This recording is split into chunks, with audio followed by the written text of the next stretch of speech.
All right, welcome to Broman Field again for tonight's broadcast of high school football as the Blue Devils play their last game of the season here at home, and one more game to go as well here in the regular season. I'm Mark O'Connell alongside Steve Peacock. Steve, this is our third consecutive look at the Blue Devils, and we've only seen them win once. So they're 1-7. They have 2 games remaining. Tonight to get Kettle, then next week to close out the season against Millbrook on the road. So coming into tonight's game, I thought against Kettle they had a pretty good chance. But, you know, Kettle barely lost to Hanley. So does that tell us anything? No, well, if the Blue Devils want to avoid a pounding like we have going on behind us for a pregame celebration, they're going to have to control the line of scrimmage, Mark, tonight. I think that's going to be key. Kettle looks like a big physical team. But again, they're 0-8 right now on the season, and they didn't project that at the beginning of the season. They were projected to finish in the top 4 in the district. It hadn't worked out that way. They've had injuries, but again, Culpeper's got a shot. But tonight's the battle whoever will not finish last in the Northwestern District. And like I said, Culpeper, I think tonight the key is going to be offensive line play and how the defensive line is tonight. No one wants to finish last, of course. That's a dubious distinction. But now last week, you know, Kettle had a freshman quarterback by the name of Peyton Mahaffey playing. But tonight, their regular quarterback, Chumley, is back, and he's a left-hander. Will that give the Blue Devils any problems on defense? Well, I'm sure they saw film on both, and they're going to practice. They practice against both quarterbacks. Having Chumley back, being a senior, is a big thing for Coach Porterfield's offense, and having that freshman. So I would lean to think that the coaching staff knows what Chumley's going to do. Well, here's a couple of things for the Blue Devils. Talking to acting head coach Brandon Oots tonight, he said, you know, this week we've been trying to develop the long ball. You know, Crenshaw can really air it out there, but you've critiqued his fundamentals by saying he throws on that back foot too often.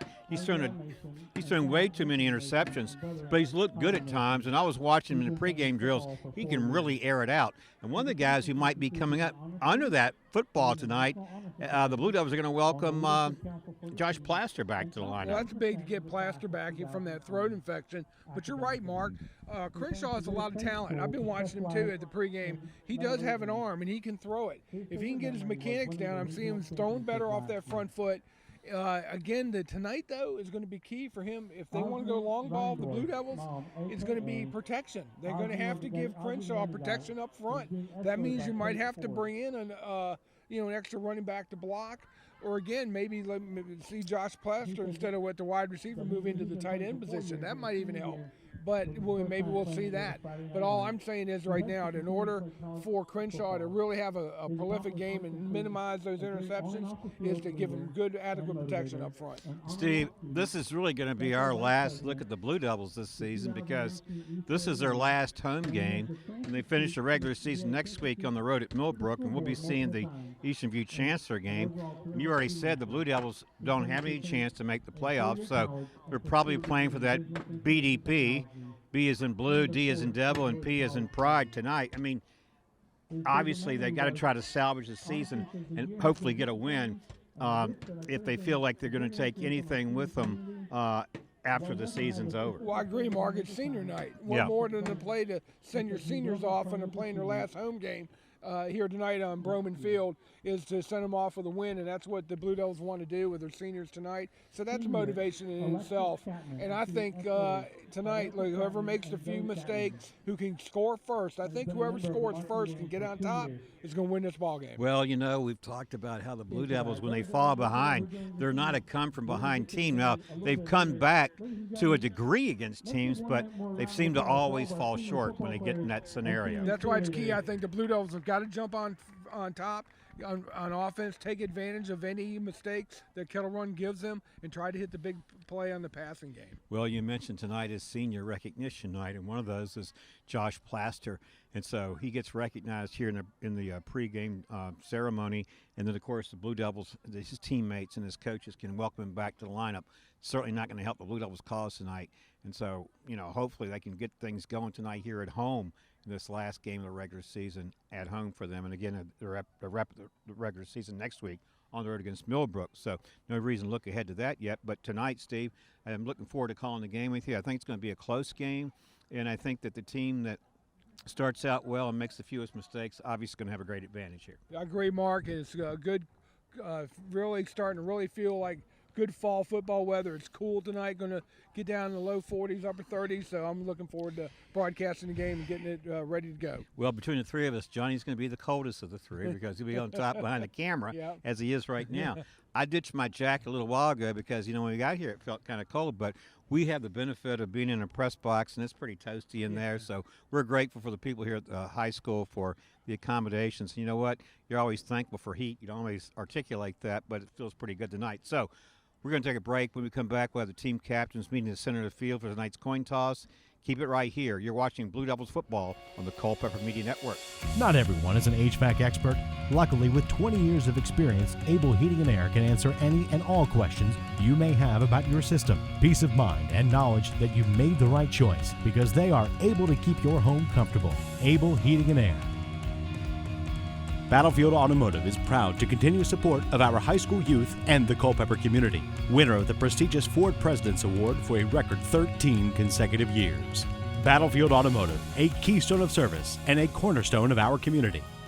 CFC Farm and Home Center, hometown service since 1932. Finding the right outerwear for the job is difficult. Luckily, you'll find Carhartt clothing, Red Wing, and Irish Setter boots. From head to toe, it's easy to outfit with CFC Farm and Home Center. Found in Sons Funeral Chapels has made it their business to provide solutions during difficult times for over a quarter of a century. During that time, they've also made an investment in our youth through football, basketball, softball, baseball, lacrosse, and 4-H, among other projects. Good luck to tonight's teams, and do your best. Mama May's Pizza and Subs at our new location on 620 Sperryville Pike still serves you the best in pizza, subs, salads, and so much more. Always fresh, always good, only Mama May's. UVA Community Credit Union is a not-for-profit financial cooperative owned by individual members like you. Your financial success enables us to offer better products and services to all of our members and to be a positive force in the Culpeper community. From Broman Field, welcome to tonight's broadcast of high school football. As the Blue Devils take on the visiting Cougars of Kettle Run High School, I'm Mark O'Connell alongside Steve Peacock.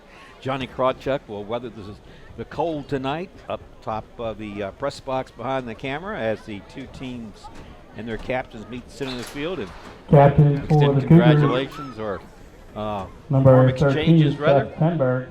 And welcoming, Number so we're going to see the 76, Blue Devils left to right. Jack Bailiff. As far as those Number team captains, 54, Owen Armani Newman. Hoffman, DeJura McCrae, And number Cameron 5, Buchanan, Alex Smith. and then as we welcome the return of Josh Plaster, number 11, and number 8 is Ozzie Reindorf. See, Peacock, this game, at least on paper, has the appearance of an even matchup for the most part. And, Culpeper's 1-7, Kettle Run's 0-8, but they've had some common opponents. One of those is Hanley.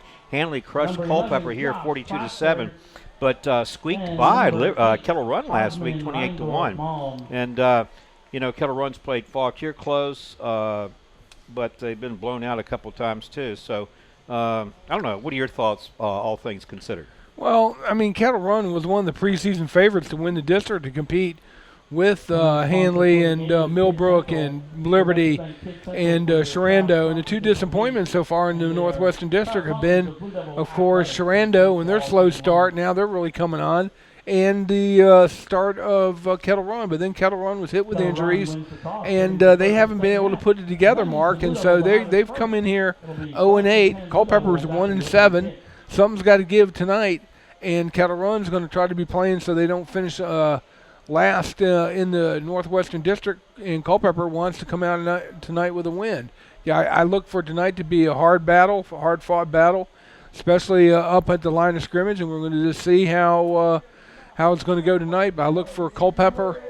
They're going to have to get some big play capability going tonight, I think, against this Kettle Run squad.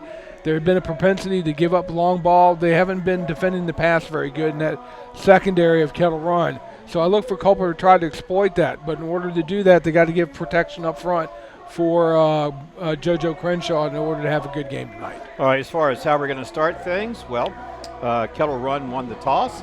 They opted to defer, and Culpeper in turn elected to receive. So Kettle Run will be kicking off to the Blue Devils. And speaking of the Blue Devils, and likely we're going to see their offense momentarily after this kickoff, we're going to have JoJo Crenshaw. Is a tall quarterback. He's a junior. He has shown positive signs, some great potential. But Steve, you've mentioned several times he's thrown off that back foot, and he also has thrown way too many interceptions this year. Maybe he can get it going tonight. Here is the kickoff. This one is fielded at the 10-yard line. Is Cam Lacey straight ahead, breaks a tackle, and he breaks a second tackle, and Lacey still on his feet, busting through would-be tacklers into Kettle Run territory just shy of that 40-yard line. This is about a 50-yard return to start things tonight for the Blue Devils, and a short field to work with as Culpeper sends its offense onto the field. Mark, let's go to replay on that, and let's focus on Cam Lacey. And look right here what he does. He fields the kickoff. He starts right up in the middle and is able to find some daylight right there on the right side, and he wouldn't go down. Good run by Cam Lacey, the way to get the Blue Devil offense, good field position. Absolutely. Broke a few tackles and gives the Blue Devils excellent field position. And they're going to start it here first and 10 at the Kettle Run 42-yard line. There's a direct snap to Riley Harrison. Looks like Harrison's going to be stopped shy of the 40-yard line. And tonight we see the return of Blue Devils head coach here, James Ford. Coach, great to see you. Good to see you, Coach. And maybe we'll get a chance to talk to him later in the broadcast. Well, they'll give him 2 yards. Harrison, that is. It brings up 2nd and 8. This is a different look for the Blue Devils back there, Steve. Without Crenshaw in the lineup, they have Austin Lentz and Riley Harrison. And I saw Austin Lentz taking quite a few passing drills in the pregame. They were working him as a second quarterback out there. And we got a penalty. We got a motion penalty against the Blue Devils to open up, and now here comes Crenshaw. And so they were showing a wildcat look, and now they someone moved on that offensive line, so now it's got a 5-yard penalty. Now Crenshaw's back in there, quarterback. And we welcome Peter Brewington back to the press box tonight. Peter Brewington from the Fauquier Times, so we get a chance to converse with him throughout tonight's game as well. So after the 5-yard penalty, here comes Kettle Run showing pressure, and Blue Devils pick it up. This pass thrown behind the intended receiver, and that was Ozzie Reindorf, I believe, number 8. Yes. Just trying to get that timing down, Mark. The play was there. I like how JoJo stepped into the football that time and threw with authority right there. Just a little bit of the timing went there, and just a little bit out front in front of the receiver. 3rd down and 14 for the Blue Devils. They have the ball at the Cougars' 46-yard line. That's Plaster in motion, and he gets it here on the handoff. Plaster trying to get the edge, can't do it. Making the tackle there for Kettle Run is number 33, Brett Knox. Brings up a 4th down, and we'll see the punting team, and that means Joseph Holland. Yeah, Plaster should have turned it up there a little bit. I know he's trying to get to the edge, but I think he could have had a running lane if he kind of just stopped it. I mean, and tried to take it up, cut it up a little bit earlier. But again, not playing for the last 7 games. You can't fault the kid. He's just trying to get to the edge. It's good to see Josh Plaster back in the lineup. It sure is. Well, and the punter, Joseph Holland, these statistics provided courtesy of Devin Payne. 13 punts this year, 425 yards. That's an average of 32.7 yards per kick. Kettle Run has called a timeout. And with that opportunity, we'll tell you that this broadcast is made possible by Mama Mays. Our new location on Sperryville Pike offers the same fresh pizza and subs. Always fresh, always good. Only Mama Mays at 829-9200. And Able Heating and Air. Able to keep your family comfortable through every season. Able Heating and Air at 718-7556. You see, we talk about the every season. We've seen a seasonal change lately. A little chillier today. Last night we had high winds. We had a tornado warning or watch in Culpeper, and I assume it did not touch down. No, I didn't hear it did touchdown. We had a warning, though, but we had 80-degree temperatures yesterday. Now today it's going to be going down into low 30s tonight. So. We had some wind, and with that comes fallen branches, that sort of thing. Nothing major, thankfully. We talked about the punter here. Here's his first punt tonight. This one is not going to be fielded. It's going to be a terrific punt by Holland. And really the beneficiary of a great roll, Austin Lentz, has down it at the 1 yard line. So just like that, Holland has pinned Kettle Run deep in its own territory as the Cougars set up on offense for the first time in this game with 10:29 to play here in the first quarter. Yeah, it's going to be interesting, Mark. See who they opens up under center for the Cougars. Is it going to be Chumley? Is it going to be Mahaffey? Well, you know, Chumley was looking pretty good in his pregame drills. Let's see who is in. Number 15, it's Mahaffey, looks like. Well, 15 is actually Elijah Chumley, and he's a southpaw. They hand it off here over the right tackle is the running back, number 25, Brandon Strickland. And we'll check the spot here. The line of scrimmage was the 1 yard line, and he gets out to the 6. So he picked up 5 yards. We'll bring up 2nd and 5. 5-yard gain. So let's try to look for some of those defensive starters as we get a chance. Steve, number 53, of course, is Buchanan. 10 is Joseph Holland. 23 in there is Austin Lentz. Riley Harrison's in there as a linebacker. 68 is Hibbert. This is Chumley, the quarterback. He is in the gun, and on his left side there is Brandon Strickland. Chumley fakes it to him and keeps it. Straight ahead he goes. Got across the 10-yard line out to about the 13. That'll be enough for a Cougar first down. It looks like what, Kettle Run's going to want to do is it looks like they want to pound it right in between the tackles against this Blue Devil defense and kind of pound on them with their big offensive line, Mark. Well, how about number 55? That's Sebastian Bryan in there as well. And he's one of the seniors on this year's team. Okay. All right, so Elijah Chumley, the quarterback, in the gun. Alongside him is Brandon Strickland. Here's 1st and 10 from the 13-yard line. Chumley's first pass is caught. And here's a receiver. He is headed into Blue Devil territory, deep in their territory. Tripped up at the last second, but not in time as he takes it all the way into the end zone. That was Zuhair Abutramani. But Mark is coming back. There's a flag over here on the play. Wow, how about that? It looks like there's going to be a clip or a block in the back on that run. So we'll see what the call is. It's over there on the sideline. We'll see what the official calls here. Oh, a sideline warning against Kettle Run. So is the touchdown good? Obviously it is. If it was a sideline warning. Okay, so it is good. And so that's going to be a 77-yard touchdown is good. pass reception. And it was to number 10. It's a tough name, Zuhair Abutramani. And I think you did a good job on that. I don't even want to attempt it. I just want to call him number 10. But Mark, he looked like he bobbled the ball, but then he just outran the Blue Devil defense. I had Will Landis down as the kicker. This is a high snap and a busted play. And trying to run with it is number 85, Andrew Piercy. And he stopped. So the point after fails. 6-0 Kettle Run with 8:59 to play here in this first quarter. Well, this broadcast is made possible by UBA Community Credit Union. Your financial success enables us to be a positive force in the Culpeper community. UBA Community Credit Union at 888-887-9136 and CFC Farm and Home Center, outfitting your family from head to toe since 1932. CFC Farm and Home Center at 825-2200. Well, Steve, what about that touchdown? Why did the Blue Devil defense give that up? It was really just a slant pattern, Mark, just a slight slant or a little post and skinny post, and the receiver. Chumley was right there on the money with the ball. The receiver kind of bobbled it, but he was able to rein it in. And just a couple poor tackles at the initial point of attack right there by the Blue Devils led to number 10, Awa Tramani, just to really outrun the secondary and the whole Blue Devil defense. They couldn't catch him, and he took it all away for a 77-yard touchdown.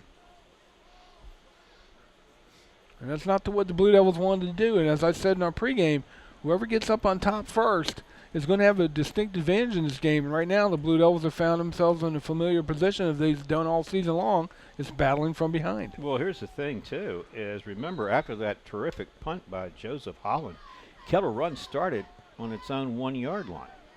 It only took him 3 plays to go the distance for a touchdown. Cameron Buchanan is going to field this one for the Blue Devils, and he's upended after he crossed the 45-yard line. So the Blue Devil offense sets up shop for the second time this evening, and once again with outstanding field position. But you look at it, Kettle Run started at its own 1-yard line, and in 3 plays went 99 yards, 77 of those, of course, on that pass and touchdown reception by number 10, Zohar Abutramani.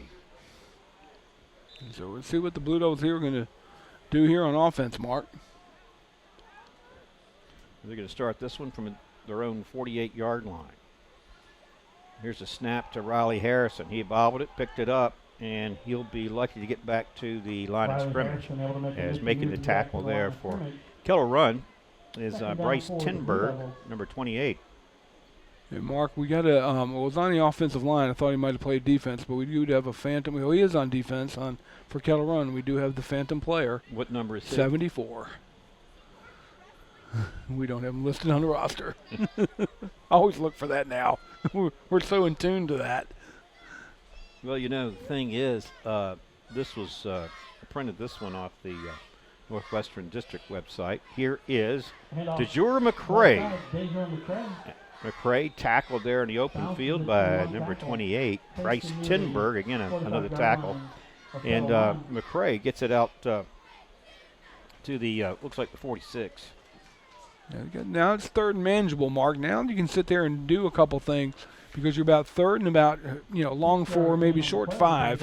And, you can do a run or pass option right here. Mm-hmm. Whereas, the Blue Devils have been consistently in third and long forever all the time. They really couldn't advance the ball very much because of those third and long situations. So let's see what they can do right here. Joe Lombe is in the lineup, number 42. Lentz fakes it, keeps it, straight ahead he goes. He will be stopped well shy of a first down. Now you're going to have to make a decision here. Do you punt the ball or decide to go for it here? I think you have to play the field position, don't you? Well, I mean, they played the field position last time they punted the ball, and look what it netted them. It netted them a 77-yard touchdown. But it looks like they are going to heed your advice, Mark, and are going back to punt the ball. So Joseph Holland on his last punt really pinned Kettle Run dangerously deep in their own territory at the 1-yard line. But then Kettle Run on first down moved it to the 6-yard line, and on second they moved it to the 13-yard line for a new set of downs. And then on first down there, wow, they were able to connect Elijah Chumley, the quarterback, to his receiver, number 10, Zahir Abutramani. And he broke a couple tackles as he made it all the way to the with the distance to the goal, end zone rather, and 77 yards in the process. 6-0 Kettle Run, and the point after was botched on the high snap. And that gets us up to date. So it's 6-0 in favor of Kettle Run with 6:53 to play here in this first quarter. Well, this broadcast is made possible by Battlefield Automotive, a keystone of service and a cornerstone of our community. Battlefield Automotive at 547-3673. And they had to call timeout, Mark, on that punt. I know Coach Oots did not like to have to burn a timeout there, but they had some personnel issues, and now they got them straight. But here, might be a chance for a good time to fake it. We'll see. Here's a good snap to Holland, and they get close to blocking that one again. This one's going to be going to have a fair catch. Yeah, I mean, that was a good play there by the Kettle Run player because he stopped it from the ball from advancing even further, where Blue Devils down it deep. He picked it up right there. That was a good play, Probably knew where that was headed. Yep. If the last punt was any indication. And so this one, Kettle Run again with terrible field advantage, but it didn't hurt them the last time. Let's see what they do this time. Looks like they're going to mark it about the 11. And see, Kettle runs big up front, Mark, and so they're right now they're winning the physicality battle right now, so far in this first quarter. So Elijah Chumley is the quarterback, and now he has, rather than Brandon Strickland, he has Darian Lambert back there alongside him. And Lambert is the ball carrier, and he is cut down quickly. And this was Fitzgerald. I think this could be a flag coming in. Is this going to be a horse collar tackle? Yeah, but it's going to be a horse collar, and it's called from the back official way back in the secondary. And he's going to say a horse collar. And of course, the coaching staff is Culpeper's arguing to say he grabbed the back of the jersey, but we'll see what they're asking the other officials. Did they see it? If it's a horse collar, it's a personal foul. Yeah, it is. It is a horse collar. Yeah, I saw that at the point of the tackle because obviously as a play-by-play guy, keeping an eye on the football, and you see that as that play develops when the defender makes that tackle. It was not obviously as you're able to pick up those penalties away from the football. Yeah, but this gives an automatic first down for the. That's a personal foul. It's going to be a first down for a Kettle run. See if they march it off from the original line of scrimmage. They should mark it from where he was stopped. What did they? This is interesting. Something else going on because the horse collar. Why did they advance the ball? No, because the line of scrimmage was the 11. That's exactly where they have it spotted. And he gave another first down, but okay, I have to admit I do not understand that one. I thought they would have assessed the penalty. No, there was another offsetting penalty over there. Didn't see that one. Okay. All right, here they're essentially going to repeat first down here. 1st and 10 from the 11-yard line. Now the quarterback is Elijah Chumley. He's handing off to Lambert. They go right back to him. Lambert breaks the tackle, and Barrows comes up, makes a nice hit, but then Lambert's momentum carries him a little farther as he crossed the 15 out close to the 20-yard line. In fact, it is marked at the 20, and it'll be about a yard shy of a first down there. It'll be 2nd and 1. And Mark, like I said, I've been watching the line of scrimmage activity between the defensive line of Culpeper and the offensive line of Kettle Run. And right now, Kettle Run is winning that battle. And so the Blue Devils are going to have to get their linebackers involved and get there and shooting the gaps. They're just being a little bit tad slow getting that football. Okay, here is 2nd and 1. Cougars from the 20-yard line. And here's a little short pass to Lambert out of the backfield. Holland makes the tackle and drops him for a loss. He's going to be shy of the 20. He's going to bring up 3rd down. Actually lost about 2 or 3 yards on the play. Mark, there he is, number 10, Holland. That was a good play there by Holland right there. They caused not only a loss, but he read it very well, and now put Kettle Run in a 3rd and a lot, about a 3rd and 3 or 3rd and 2 situation versus a 3rd and really short 1. So it was a good play there by Joseph Holland. All right, so now 3rd and 3, Cougars from their own 18-yard line. 5:05 to play here in the first quarter. Clock moving. Chumley handing off. Lambert bounces off his own player, falls forward to about the 25-yard line. He will have a Cougar first down. All right. They move the sticks once more. Clock continues to run. 4:50 and counting here in this first quarter. This broadcast is made possible by Found & Sons, investing in youth at all levels to help make tomorrow's leaders. Found & Sons at 825-3530. So a new set of downs for Elijah Chumley and his offensive teammates. It's 1st and 10, Kettle Run from their own 24. Low snap, Chumley fields it. Little short pass out there in the flat to his receiver. That was number 6, Amal Williams. And making the tackle, Armani Hoffman. Looks like they're going to bring it down at about the 27, so he picked up 3 yards. 2nd and 7 coming up. Good play by Hoffman, Mark. He was right up there and played tight coverage on that receiver and limited him to a 3-yard gain. But that's really how they had a 77-yard touchdown when Kettle Run scored. Basically, it was just a short pass play, but he just had a missed tackle. Okay, so Kettle Run sends 2 receivers to the left and 1 to the right. Man in motion. He gets it on the end around here. He breaks 1 tackle, and DeJure McCrae forces him out of bounds. That ball carrier was Amal Williams. And now another third down coming up for both teams here. And an opportunity for this Blue Devil defense, Steve, if they can stiffen here. Yep, big play here, Mark. Right here, Blue Devil defense can force a punt and get the ball back in decent field position and let their offense take over. See what they do here. I would, if I were the Blue Devils, I'd be putting a lot of pressure on the quarterback here and see if we can dial up a little blitz here. So Elijah Chumley has Darian Lambert on his flank. They load up the left side there with 3 receivers, none to the right on 3rd and 7. Here's Chumley. Here comes some pressure. Throws it over the middle. This one caught. Blue Devil territory down the 45-yard line. That was Lambert out of the backfield, and Gabe Barrows tackled him.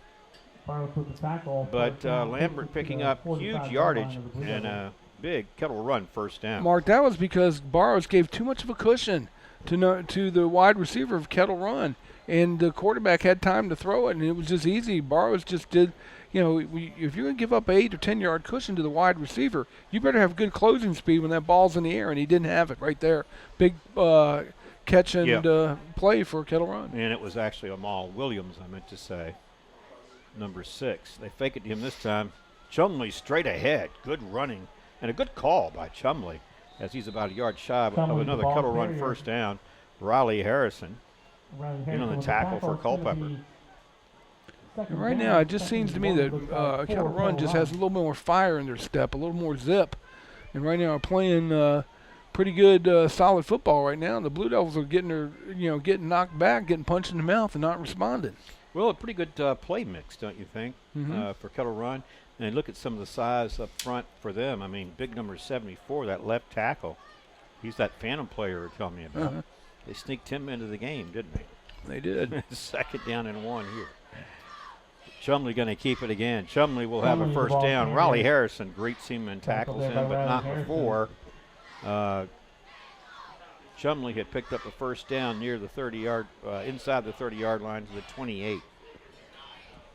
Kettle Run is more than happy to grind it out, Mark, and run and chew up clock and keep the ball in their hands. That way they keep the Blue Devil offense off the field, and they can control the clock, and they're doing a good job right now melting down this first quarter clock. Well, you're exactly right, because we have just under 2 minutes to play now here in this first quarter.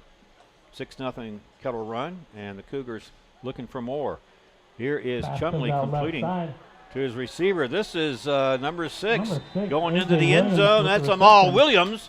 Touchdown, Kettle Run, and no penalty flags down. So 12-0 is our score, and that one just looked way too easy. It did, Mark. It was too easy. Just no Blue Devils around, and I'm questioning right now the effort. Where is the effort on the Blue Devil defense right now? It looks like players just going through the motions right now, and you cannot play that kind of a slack defense against Kettle Run. They're going to make you pay, and that's what they're doing right now to the Blue Devils. Okay, so on for the point after is number 85, Andrew Piercy. Last time high snap, Piercy had to keep it. This time the snap is good, the hold is good, the kick is good. It's 13-0 Cougars with a minute 39 to play here in this first quarter. So where did that drive begin? At the Kettle Run 11-yard line, Steve. So Kettle Run has possessed the ball twice. Both times very poor field position. On their first possession, they had the ball at the 1-yard line. 99 yards. They went in 3 plays for a touchdown. Then on the second possession, thanks to Joseph Holland, again, they started deep in their own territory, but they were undeterred. I mean, they moved on the field methodically. They mixed it with the run and the pass. And then another 28-yard, another big reception for a touchdown. 28 yards this case. First one 77 yards. So, well, what are you going to say? Broken assignments, poor tackling, a combination of both? I think poor effort, Mark. I just saw that Coach Hughes got the whole team and huddled them up and basically was giving them a little bit of a tongue lashing and say, you better get into this game and start playing some football, at least be competitive on the field, because they've given up a 77-yard touchdown. They've given up another touchdown after 89 yards, not big play, but a Daniel touchdown, with the ball again. culminated 89 yards when they had the ball on the Looking to make the Kettle move. Run Move for the big ball. 11-yard line. Cameron Buchanan, unlike a return man, breaking tackles and running back like a experienced return man, Steve. He was rumbling. Nifty return by Buchanan gets the ball into Kettle Run territory and a lift for his offensive teammates. Again, they'll have good field position. The question is, can they do anything with it? Well, that's a good point, Mark, and see if this will give him a lift, because Cameron Buchanan was rumbling, bumbling, and stumbling down on that pickup, on a kickoff right there, and maybe gave the spark the Blue Devils needed and say, hey, look, we got to start competing here, see what the Blue Devils can do here now on offense. All right, well, JoJo Crenshaw is in there, the quarterback, and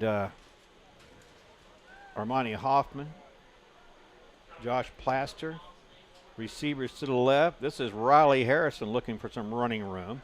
He's wrapped up by the Phantom 74. See, got inside the 45, down actually close to the 40. They'll mark it at the 41. They'll give him 6 yards, and 2nd and 4 on its way. Yeah, he's, like I said, the Phantom player. And it would have been a great call if Halloween was today instead of yesterday. The Phantom. And then you've got 98 in there, Hunter Lambert. He's got some size, too. 76 has some size. That's Zachary Bailiff. Yep, they're So big. good size up front by Kettle Run. All right, here is 2nd and short. Crenshaw's first pass, airing it out. And that's what they were working on in the pregame drills. They were looking at the long pass tonight, trying to add that facet to their offense, because it's certainly been missing. That pass intended for DeJure McCray, incomplete, brings up 3rd and 3. Well, Mark, I like it. A good, to want to go play long ball, but now Crenshaw's got to recognize coverages, and he threw it right there into double coverage, and it was a two-man zone, deep cover zone right there, and he's got to look that receiver off and maybe look over to the sideline and maybe go to a short relief valve. That way, Kettle Run won't be automatically putting double coverage on the DeJure McCray all the time. 3 receivers to the left, 1 to the right. Crenshaw, 3rd and 3. Here comes the pressure. He runs away from it. He's looking downfield for a receiver. He lofts it out there, incomplete. Tried to get it to Joseph Holland over his outstretched hands, and incomplete. Now we got 4th and 3 or 4 from there, and a decision to make for the Blue Devils. And Mark, again, that was showing his basketball talents. He kind of tried to finesse that little pass to Joseph Holland, and it didn't quite work. So now it looks like they're going to go for it here in 4th down. I got to go agree with them. They got to. All right, Will Harrison get the call here. We got movement up front. Blue Devils won a penalty. So far, they don't get it. Now we got a whistle and stoppage and likely a timeout being taken, because the Blue Devils thought that Kettle Run had jumped. But they don't get the 5-yard penalty, which would have given them an automatic 1st down. So now they call a timeout to think about it here on 4th and what they're calling 4 at the 41-yard line. We have 35.2 seconds to play here in the 1st quarter. If you're just tuning in, Kettle Run, undeterred by horrible field position, have turned both possessions into where they started in terrible field position and turned it into play drives that resulted in 77 and 28-yard touchdown reception. Well, Mark, right there, and again, just on that play, the reason why the offsides one called is because the Kettle Run player, he might have gotten in the neutral zone, but he got back, but he didn't engage any player, and so therefore, and no one from the offense moved, so therefore, that's why it didn't work. But now it's, again, 4th down here and see what they can do. 4th and a long 3 or short 4. Harrison does get the call. Harrison's second effort's going to bring him probably about a yard shy of a 1st down, although his teammate there, Nathan Bryan, thinks he has it. Let's see what the officials say. See what the officials say. That's what matters. Is it going to be close enough for a measurement? It's like, no, they're going to say it is a 1st down, so give the credit there to Harrison. I'm thinking that's their first down of the night, Steve. It is, Mark. You are correct. Yeah. And they went to Harrison to get it. He's been really Mr. Reliable, hasn't he? Yes, he has. He's their one consistent player been all season long. 1st and 10 Blue Devils now from the Cougars' 37-yard line. This is Austin Lentz looking for running room, reverses his direction. Crenshaw gives him a little bit of a block, but it's not enough because Kettle Run was able to send up their players to both sides of the football, and they stop him near the 40-yard line, and these That's going to be the last play of this first quarter, which is just expired. So at the end of the first, it's Kettle Run 13, Culpeper nothing. We'll take a quick break, come back for the start of the second. Keep it right here. You're watching Blue Devils football on the Culpeper Media Network. Not everyone is an HVAC expert. Luckily, with 20 years of experience, Able Heating and Air can answer any and all questions you may have about your system. Peace of mind and knowledge that you've made the right choice because they are able to keep your home comfortable. Able Heating and Air. Battlefield Automotive is proud to continue support of our high school youth and the Culpeper community. Winner of the prestigious Ford President's Award for a record 13 consecutive years. Battlefield Automotive, a keystone of service and a cornerstone of our community. CFC Farm and Home Center, hometown service since 1932. Finding the right outerwear for the job is difficult. Luckily, you'll find Carhartt clothing, Red Wing, and Irish Setter boots. From head to toe, it's easy to outfit with CFC Farm and Home Center. Found in Sons Funeral Chapels has made it their business to provide solutions during difficult times for over a quarter of a century. During that time, they've also made an investment in our youth through football, basketball, softball, baseball, lacrosse, and 4-H, among other projects. Good luck to tonight's teams and do your best. Mama May's Pizza and Subs at our new location on 620 Sperryville Pike still serves you the best in pizza, subs, salads, and so much more. Always fresh, always good, only Mama May's. UVA Community Credit Union is a not-for-profit financial cooperative owned by individual members like you. Your financial success enables us to offer better products and services to all of our members and to be a positive force in the Culpeper community. That poor fly didn't have a chance. Killer fly. All right. Super fly. Welcome back to our broadcast. We are at Broman Field. We start the second quarter with the Blue Devils trailing 13-0. However, this is their best-looking possession of the game so far. Here is Crenshaw airing it out near this side. Incomplete, trying to get it to Holland. And out there on the coverage for Kettle Run was Brett Knox. Third down, Blue Devils. Bring up a 3rd down and 12 for Culpeper here is in the opening minute of this second quarter. Now when you dial up and, you got to tell your receivers at least get past the down marker to pick up the first down. We'll see if, Kettle Run's going to try to bring pressure here. And, Steve, I would think at this point they're probably looking at 2-down territory, don't you? Oh, absolutely. They need a few right here. Crenshaw throwing this one. Pass. Incomplete, intended for Gabe Barros, and over his hands as well. And now we got a 4th down. Will we see the punt team? Looks like we will. That'll mean Joseph Holland. He's punted twice tonight. Terrific kicks. He's pinned the Cougars back deep in their own territory, but in return, his defensive teammates haven't done the job yet against the Kettle Run offense. No, and right now, see what they can do in the punt. Just hopefully they can pin him deep and go from there, and hopefully the defense is up to the task again. Low snap. This one looked like it was going to be blocked. Somehow Holland was able to get the kickoff, and it takes a pretty good roll. They'll down it right at the 20-yard line. So average field position for Kettle Run, and really field position has not hurt Kettle Run at all so far in this game. Well, Mark, how do you avoid – Holland did a good job avoiding that block by Kettle Run just to get the ball off. And so now – Kettle Run's probably arguably got some of their best starting position all game long right here at the Blue Devil 20. Well, we could find out for sure. They started their first possession on their own 1-yard line. What do? Scored a touchdown. Then their second possession on their own 11, and again scored a touchdown. This is their third possession, and this is their best field position at the 20-yard line. And that tells you something about what Kettle Run's offense has been able to do so far in this football game. There's your handoff to your running back, number 25, Brandon Strickland. He broke a couple of tackles. Pretty good footwork out there as he got across the 30-yard line. He picked up 11 yards and a 1st down for Kettle Run. And, Mark, that's all just domination by the offensive line of Kettle Run. They're just dominating at the point of attack. And really the Blue Devils are exposing themselves on defense. Look at the lineup there, number 59 on that right side. His name is Noah Williams.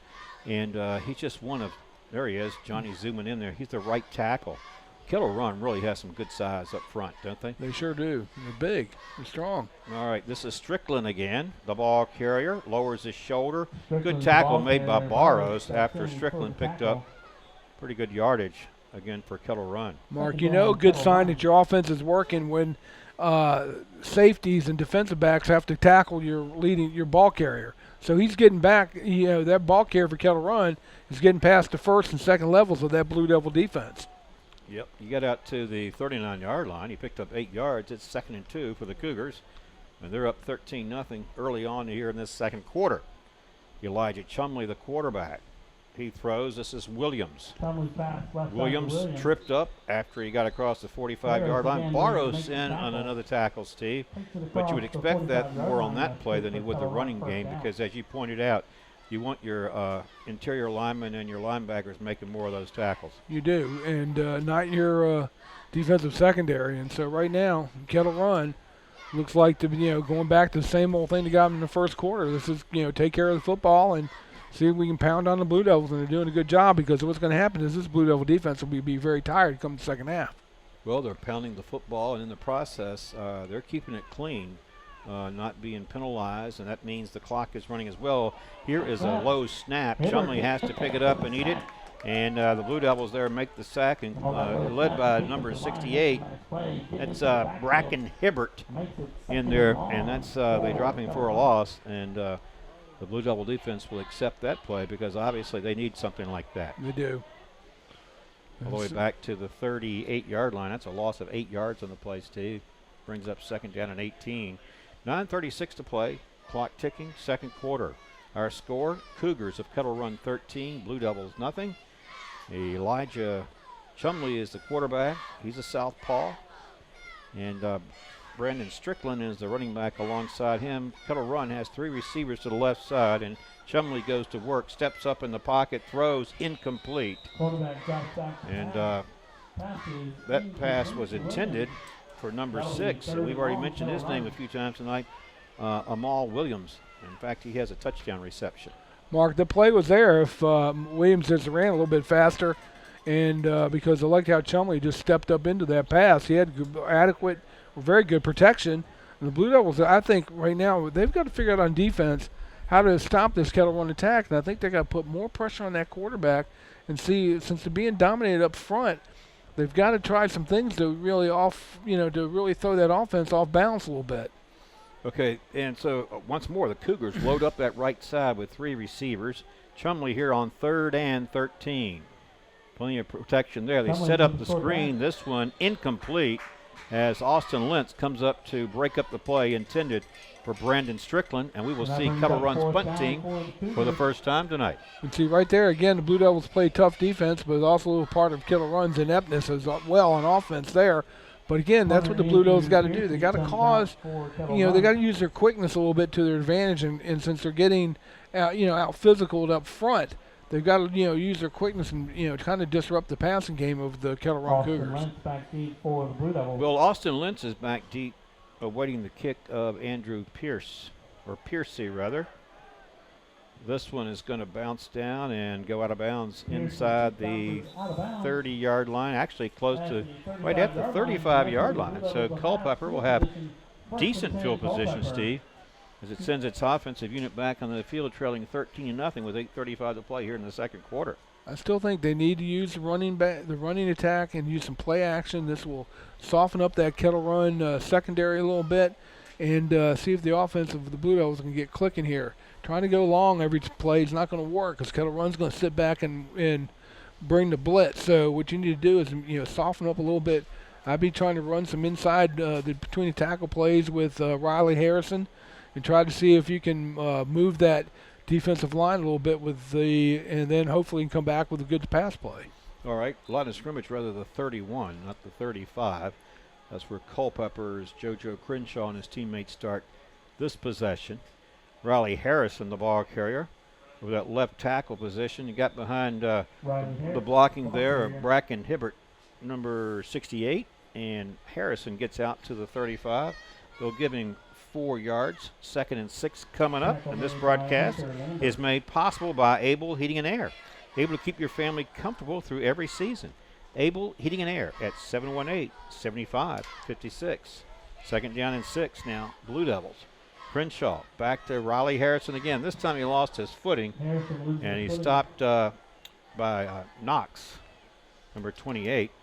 Actually, he would have been down anyway on his own, but Bryce Tinberg rather makes the stop. And Mark, that really hurt the Blue Devils because, second and 6, and then you go back to another running play and rip out, about 4 yards, would have brought it 3rd and 2, but now they slipped, brings up 3rd and 6, and so obviously it might be a passing situation here for the Blue Devils.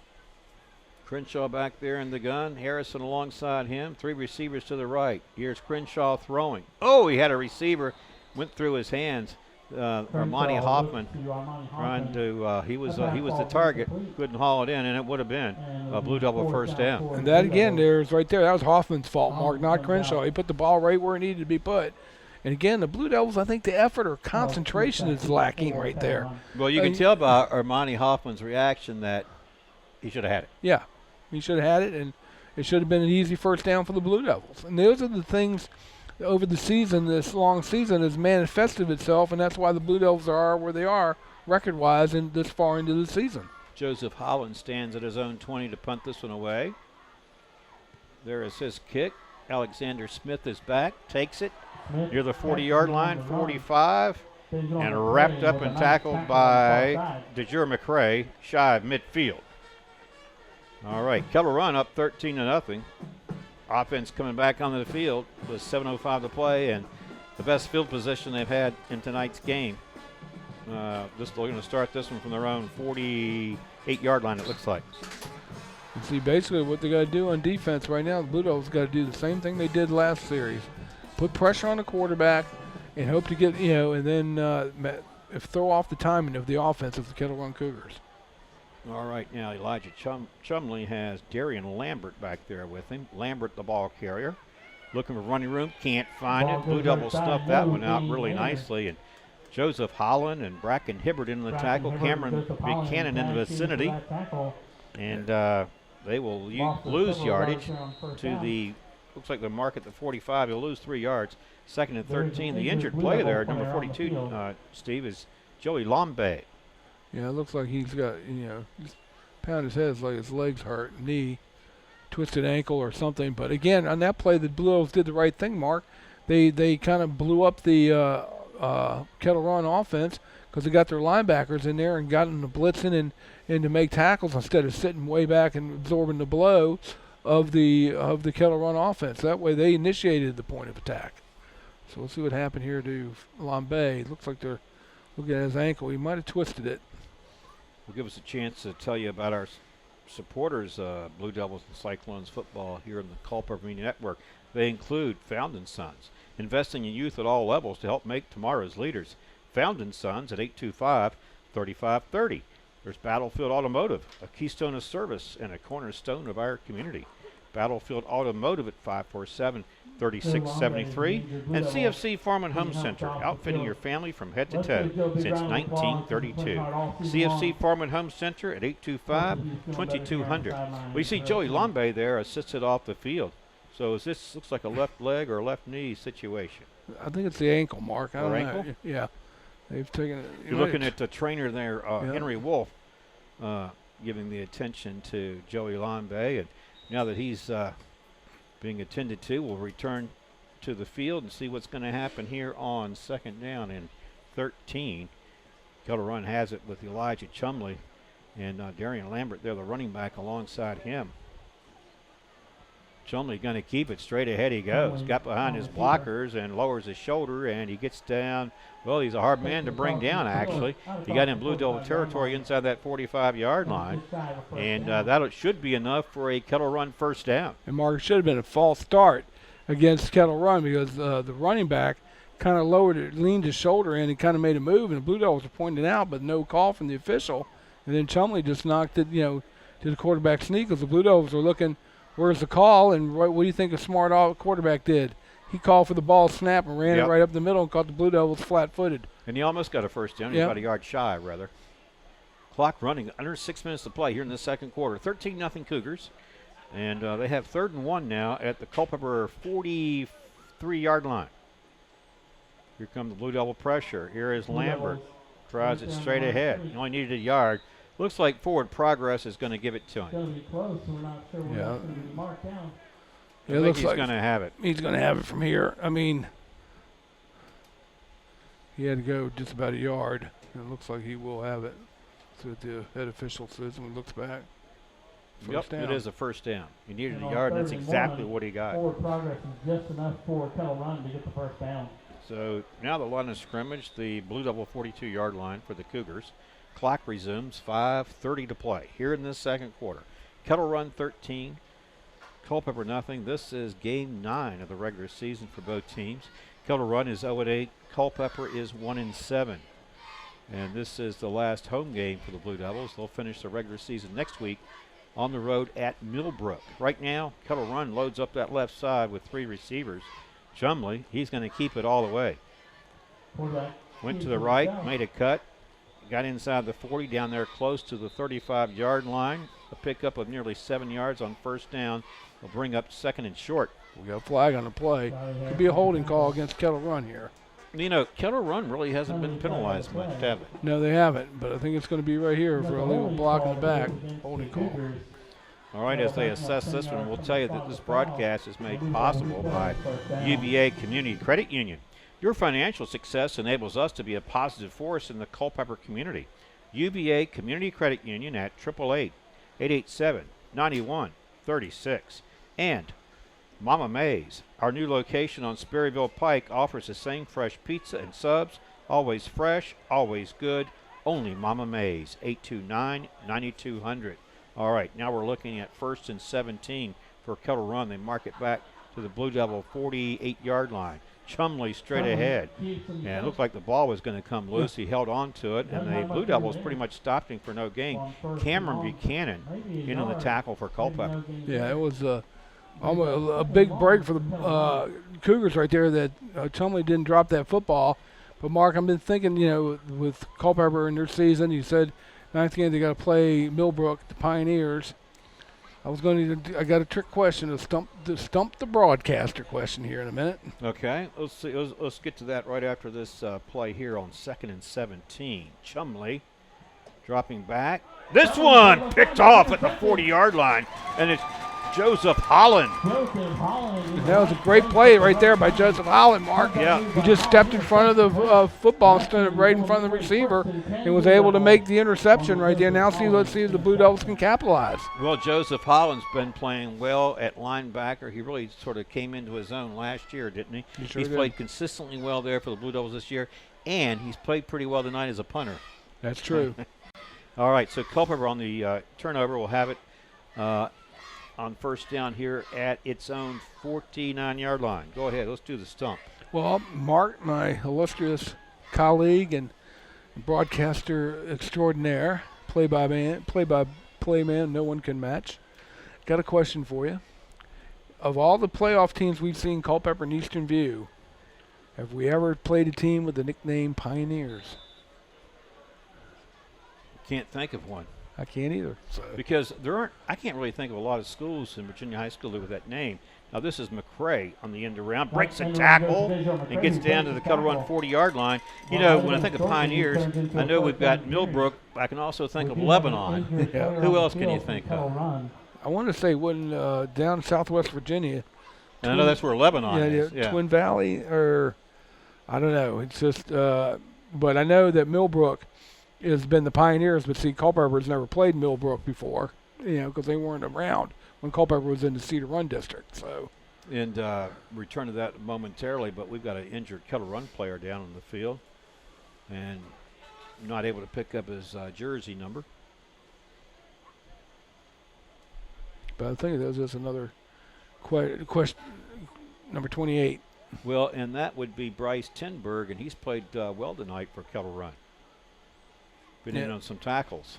Because I'm just trying to think Pioneers other than Lebanon and Millbrook and number 28, Bryce Tenberg is the injured player. Pioneers trying to, yeah, you You know, see him walking off on the many of Give him a those. round of applause there for Bryce Tenberg as he comes You off would the think field. there'd be more, wouldn't you? Yep. Hopefully think. he's doing better on the sideline. I know there's. Back out on the field tonight. Well, you know, My wife's high school, David Crockett, was the Pioneers in East Tennessee, where she went to school. and you know that's an appropriate name for Yeah. a school named Davy Crockett, isn't it? Yep. Crockett High School. Then they had Daniel Boone High School. Culpeper on the Kettle run, 39 here, 1st and 10. 3:45 to play. Here is McCray. And McCray got it inside the 35 to the 34, it looked like. 5 yards on the pickup. 2nd and 5 coming up. And Mark, with 3 minutes here to go in the first half, I think it's imperative right now here that Culpeper scores going into halftime and to get back in this ball game against Kettle Run, because Kettle Run's dominated the first quarter, and now Kettle Run's had a turnover, and I think Culpeper needs to make Kettle Run pay for this turnover.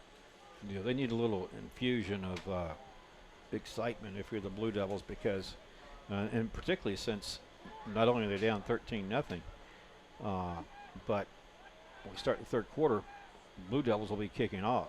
Crenshaw handing off Riley Harrison. He's got a run. He's got some room. He's breaking tackles. Watch out, Harrison could go all the way, and he does from 34 yards out. Touchdown, Blue Devils! Riley Harrison for 34 yards out. And Mark, we got to go to replay on that. Absolutely. Here it is, just a handoff here to Riley Harrison. He sees the hole on the right side, cuts it back to the left, breaks about 4 tackles on the way to the corner, left corner of the end zone, in for a Blue Devil touchdown. And Joseph Holland on for the point after, and the holder is Josh Plaster. Remember, he was welcomed back to the Blue Devil lineup tonight. Here's Holland's kick. Holland's kick is It's up and good. 13-7 our score. And the Blue Devils, that should give them some your Blue Devils 7. a little momentum and a little excitement now, because I know they're only a touchdown away from a go-ahead touchdown in this game. So that makes a big difference, don't you think? It does, Mark. And now that's when you got to get your senior leadership. Last home game, get in with the rest of your teammates. Say, come on, guys. Now let's pick it up and see what we can do here. We've just scored a touchdown. Know we can play against Kettle Run, and let's cut out the mistakes and play sound Blue Devil football. Well, this broadcast is made possible by Mama Mays. Our new location on Sperryville Pike offers the same fresh pizza and subs. Always fresh, always good. Only Mama Mays at 829-9200. And Able Heating and Air, able to keep your family comfortable through every season. Able Heating and Air at 718-7556. And there's UVA Community Credit Union. Your financial success enables us to be a positive force in the Culpeper community. UVA Community Credit Union at 888-887-9136. And now Joseph Holland will tee it up. And what about Holland? Remember, it was his interception that gave the Blue Devils the football. It sure was, Mark. They capitalized on this.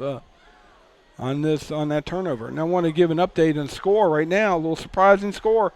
Eastern View is down to Spotsylvania by a score 12-0 in the first quarter. Oh, that surprises me. This one picked up at the 10-yard line. Now across the 20-25.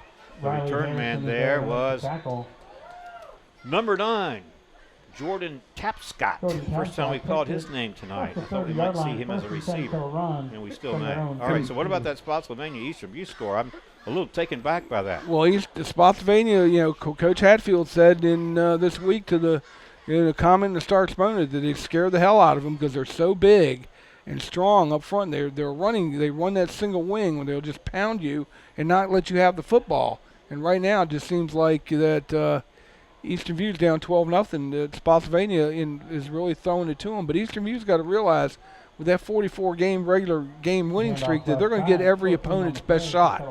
And they're getting it right now from Spotsylvania. Brandon Strickland, the ball carrier, picked up 3 yards out to the 35. It's 2nd and 7. Clock continues to run. 2:20 to play, second quarter. Kettle Run 13, Culpeper 7.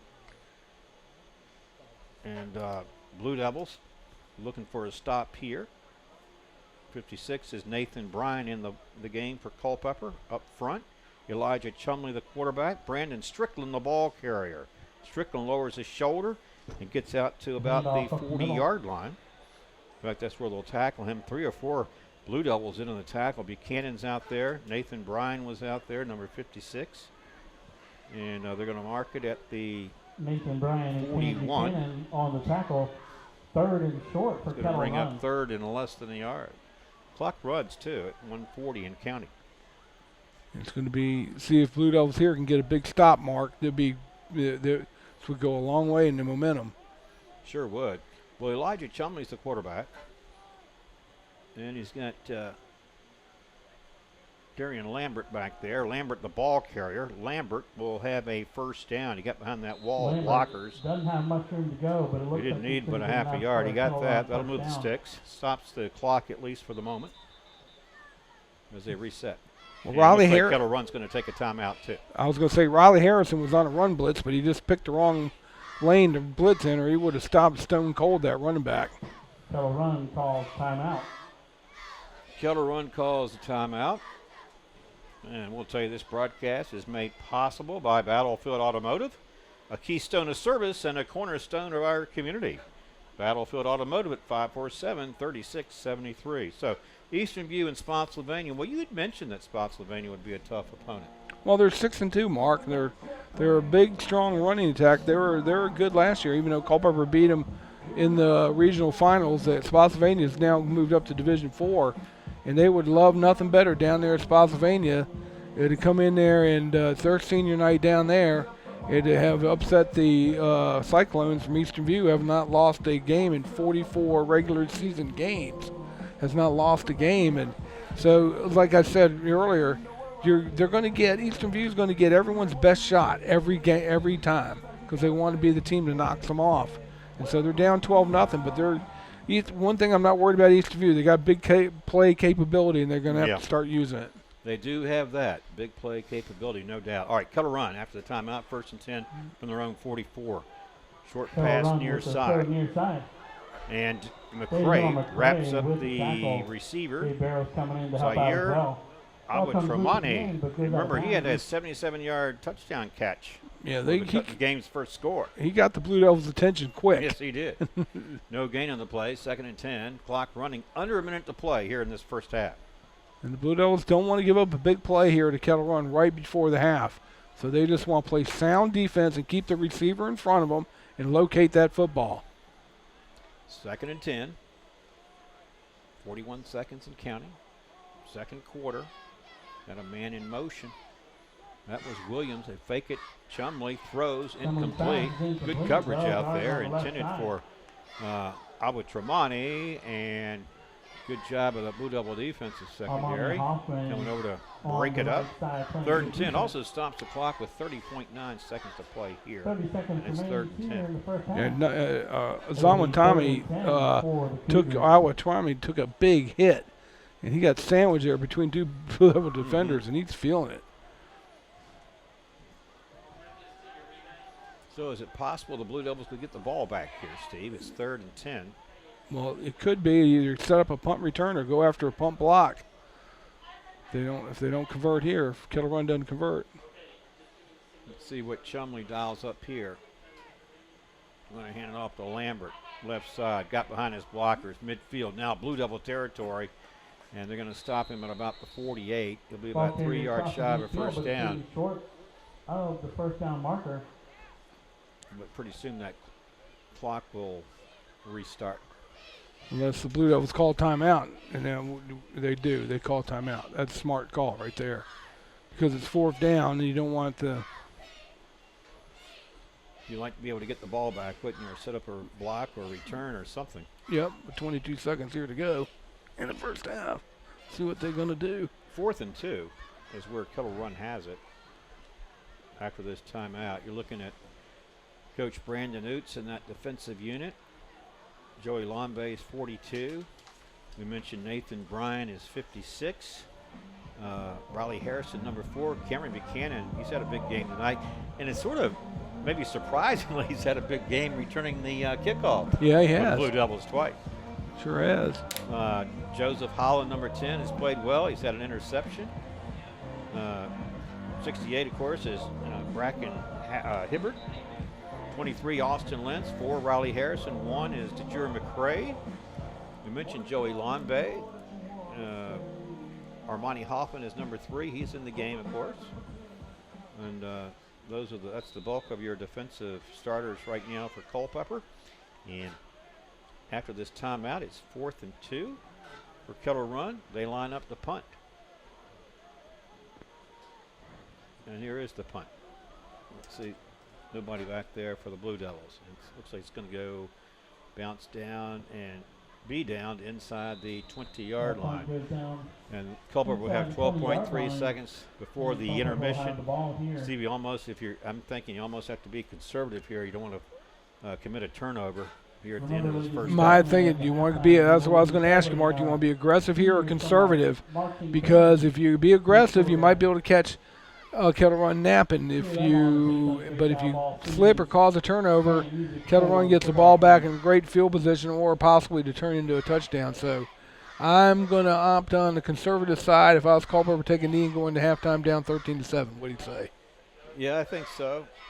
I mean, I don't think I know Crenshaw can air it out, but I don't know that you do that under these circumstances or not. They may surprise us. They really spread it out here. 2 receivers to the left and 2 to the right. Here's Crenshaw. He is going to air it out. Down the field he goes, incomplete. And it stops the clock with 6.8 seconds. So they've got another opportunity to take a shot at it if they want to here. Well, Mark, you know what? You don't see it in high school very much, but you know what would catch Kettle Run napping right here? You get executed. Hook and ladder. I thought you might say that. I mean, because you can just see the defense, the way Kettle Run from up here, the way they're playing it. They're playing such deep cover. You could just send somebody just right out in the middle of that big zone right there, and they'll all converge and have another running back coming right down the sideline. Bam. Who knows? They may dial up this hook and ladder. Because, look, they don't have anybody deep. So. And this is where on 2nd and 10, 6.8 seconds to play. This time they shift 3 receivers to the right, 1 to the left. Crenshaw. Harrison will be back there blocking, and he's going to throw. This one batted down. Good coverage out there. Of course, the pass was underthrown, too. And Jordan Tapscott, defending for Kettle Run, knocked it down. That's where, though, DeJure McCrae's got to make himself a bigger target and don't let that defensive back come around here and knock the ball out, kind of screaming away and then try to get him for interference. But now you got 1.9 here, so now you can air it out to send everybody deep. Well, that old hook and ladder play. If it's executed right, it works every time. Yeah. It's going to be a fun one to call if it you don't see it. Because it takes a lot of execution. You got to have confidence in your quarterback. You got to have it executed just right. And that receiver's got to sell it. Plaster and Hoffman wide right. Holland there in the slot. McCrae bottom of your screen. Here's Crenshaw. And he tried to get it out there to Riley Harrison. He was unable to run under it. And that is the end of the first half here at Broman Field. With our score, Kettle Run 13, Culpeper 7. We'll take a break and enjoy the intermission. And we'll come back for the kickoff to start the third quarter. Keep it right here. You're watching Blue Devils football on the Culpeper Media Network. Not everyone is an HVAC expert. Luckily, with 20 years of experience, Able Heating and Air can answer any and all questions you may have about your system. Peace of mind and knowledge that you've made the right choice because they are able to keep your home comfortable. Able Heating and Air. Battlefield Automotive is proud to continue support of our high school youth and the Culpeper community. Winner of the prestigious Ford President's Award for a record 13 consecutive years. Battlefield Automotive, a keystone of service and a cornerstone of our community. CFC Farm and Home Center, hometown service since 1932. Finding the right outerwear for the job is difficult. Luckily, you'll find Carhartt clothing, Red Wing, and Irish Setter boots. From head to toe, it's easy to outfit with CFC Farm and Home Center. Found in Sons Funeral Chapels has made it their business to provide solutions during difficult times for over a quarter of a century. During that time, they've also made an investment in our youth through football, basketball, softball, baseball, lacrosse, and 4-H, among other projects. Good luck to tonight's teams, and do your best. Mama May's Pizza and Subs at our new location on 620 Sperryville Pike. Still serves you the best in pizza, subs, salads, and so much more. Always fresh, always good, only Mama May's. UVA Community Credit Union is a not-for-profit financial cooperative owned by individual members like you. Your financial success enables us to offer better products and services to all of our members and to be a positive force in the Culpeper community. Welcome back to our broadcast and to the start of the second half here at Broman Field, where the Blue Devils will be kicking off to the Cougars of Kettle Run. And Kettle Run leading 13-7. They led 13-0 until Riley Harrison's 34-yard touchdown run. Point after by Holland made it 13-7, and that drive was set up on the turnover by the interception by Joseph Holland, who's played well at linebacker. He's kicked well, he's punted well, he's got an interception. And here we start the third quarter. Steve, your thoughts about the first half and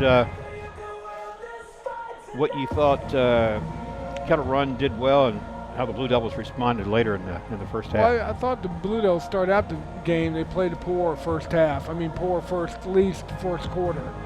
They looked like they weren't in the game. Second quarter, they did a lot better. Got the touchdown off the interception. And I think Kettle Run was just, dominating the line of scrimmage but toward the end, Culpeper started winning. And I think Culpeper just got to play more aggressive here and play more aggressive on defense in order to get the ball back to their offense, see if they can catch Kettle Run. Okay, here is Joseph Holland's kick. And we are underway here in the third quarter. This one getting settled inside the 15-yard line. Across the 30, 40, knocked out of, or pushed out of bounds rather. The return man there was Amal Williams. He has a touchdown tonight. And one of two Kettle Run's touchdowns. And so the Cougars will have excellent field position. Here as we start the third quarter, they're going to have it at their own 45-yard line. And again, they're just going to have to Blue Devil defense. The defensive line was getting kind of dominated, so the linebackers, and like Coach Ford said at halftime, told us the defensive line was going to get a little bit lower and get more leverage, and so the linebackers can clean up on those tackles. Elijah Chumley is the quarterback. Man in motion there was Abbott Tremonti, and here's the handoff to and slung down. I believe this was Strickland. Let's see. Let's check that. It is Strickland, the ball carrier. Tackled by number 56. Well, that would be Nathan Bryan. We've called his name a few times tonight. And he's a senior. He's one of the seniors who were recognized before the game began. It's good to see 42 Lambe back in there at the defensive end position. Mm-hmm. It's 2 yards on the pickup. 2nd and 8 here. Two receivers both sides. Strickland, the ball carrier, and the Blue Devils do a nice job. Austin Lentz, Nathan Bryan, and Cameron Buchanan all in there for the Blue Devils. And now it's going to bring up a 3rd and long. They held him with no gain on the play. And that's what they got to do, Mark, and they're getting better leverage right there in that defensive series. They're really attacking the line of scrimmage instead of being attacked. Well, what were some of the adjustments that the Blue Devils need to make at the half, Steve? Well, they better play in the defensive front and get more aggressive and get more leverage, and then play offense. Just try to continue what they're doing, but got to complete some passes. 3rd and 8. This pass incomplete. On 3rd down, pass is incomplete on the near side. And it was intended like they forced a 3 and out for right Garrett away. Trimble, and the incomplete pass will force a punt. So this will be a 3 and out for Kettle Run. So the Blue Devil defense does this job. And that's what they had to do, Mark. And see now we can see if Culpeper can get the ball on offense and get a score and get right back in this game. Andrew Piercy is the punter. Stands inside his own 35-yard line. Blue Devils. And I believe that's Austin Lentz back for Culpeper. And we have a whistle in our first penalty flag of the second half. And it looks like it's going to be against Kettle Run for movement. But, Mark, let's give our listening audience an update. Eastern View at halftime, trailing Spotsylvania 18-0. That is a shock. It is a shocker. But you go back to what you've said about Eastern View, and, of course, we've actually talked about it over the years, and that is one of the things they always have going for them is their big play capability. Yep. They can score quickly. This is going against the Blue Devils. This is a big one. It is a big one. Whoa. What is the call? It's got to be a personal foul, yeah. all the way down to inside the Blue Devil 40. They'll mark it at the 38. Wow. This has got to be a person. Somebody said something to something the officials didn't like, and now the Blue Devil head coaching staff is wondering what the heck happened, but it looks like you can't say unpleasant things to the referee. I just don't know what happened. I didn't see that one. It was unsportsmanlike conduct, so that's what the call was. Marked it all the way down to the Culpeper 38. So Kettle Run now has it 1st and 10 from that spot. Elijah Chumley in the gun here. He's going to keep it straight ahead. He goes. Not too much going there. Joey Lombay in the tackle for Culpeper. Looks like he got to the 37. Only a guard pickup. 2nd and 9 coming up. What were you going to say? I was going to say, mark this down, this penalty 10 minutes, 15 seconds to go here in the third quarter. See how important this is because Culpeper had him stopped. If Kettle Run comes down and score, that's a big turnaround in this game right here. That penalty was. 2nd down and 9. 10 minutes to play, third quarter. Kettle Run has it. Blue Devil 37. Chumley handing off. Nope, faking it and keeping it. Didn't fool the Blue Devil defenders. They stopped him near the line of scrimmage. 2 or 3 players in there. Riley Harrison. Cameron Buchanan again. He seems to be in on a lot of tackles, isn't he? Yep, and right now the Blue Devils are being a lot more aggressive on defense. They were in the first half, Mark, and they're really, even though Kettle Run's big up front, the Blue Devil defenders are using their quickness to their advantage in this quarter. All right, now here's another 3rd down situation. Chumley's being pressured, going to keep it, turn up field, take a hit shy of the 30-yard line, and he'll be close to a 1st down. It was like 3rd and 8 from the 37, so he needed to get to about the 29. Let's see where they mark it. Yeah, they're going to mark it right at the 29 mark. I think that's going to be a 1st down, I would imagine. Well, they're going to say short. No, he's going to be short by about half a yard. Mm-hmm. They're going to go for it this deep in the territory right here. Ball to 29. So they've been in 3rd and long twice in this drive. And both times has Kettle Run done something positive here. And they have a very manageable 4th and 1 at the Blue Devil 29-yard line. Elijah Chumley is the quarterback. Brandon Strickland will block for him as Chumley will pick up a 1st down, it looks like. Well, Blue Devils say no. Riley Harrison is saying they stopped him. Let's check the spot. Let's check the spot. Yeah, they're going to mark it right at the 28. Yep, there it is. It's official. Clock running, 8:20. Well, it'll stop there as they reset. 8:24 to play. 3rd quarter action. This broadcast made possible by Found & Sons, investing in youth at all levels to help make tomorrow's leaders. Found & Sons at 825-3530. 1st and 10 Cougars at the Blue Devil 27. Strickland, ball carrier, straight ahead he goes. Joey Lombay wraps him up, makes the takedown shy of the 25-yard line. It looks like Kettle Run just really trying to just pound it up in the middle. Like they had success again in the first half of running it right at them, right at the Blue Devils, like Coach Ford said. And it looks like they've tightened up that, made that adjustment at halftime. The Blue Devils aren't allowing them to do that. It means the defensive linemen are getting better leverage on their offensive linemen, letting the linebackers make the plays. Yep, good analysis. 2nd and 8 now. Kettle Run. Blue Devil 26. Low snap, Chumley has it. Steps up, throws. This one, batted down. Went up into the air to try to bring it in. Trying to check his number there. He gets a little help from his teammates back on his feet eventually. Maybe he's got a cramp. Maybe in both legs. And it looks like it's probably going to be DeJure. No, it's number 13. It's Barros. Gabe Barros. Yeah, he went up high for that and knocked it. If he didn't do that, there would have been a touchdown, Mark, but he's got cramps in his legs. Well, Gabe Barros, he came up in that first half, making some key tackles for the team. Yep, and I'm surprised they don't use him in kicking anymore than field goals. It might be interesting to know why. Well, as they attend to Barros, we'll say this broadcast is made possible by Battlefield Automotive, a keystone of service and a cornerstone of our community. Battlefield Automotive at 547-3673. And CFC Farm and Home Center, outfitting your family from head to toe since 1932. CFC Farm and Home Center at 825-2200. And there's UVA Community Credit Union. Your financial success enables us to be a positive force in the Culpeper community.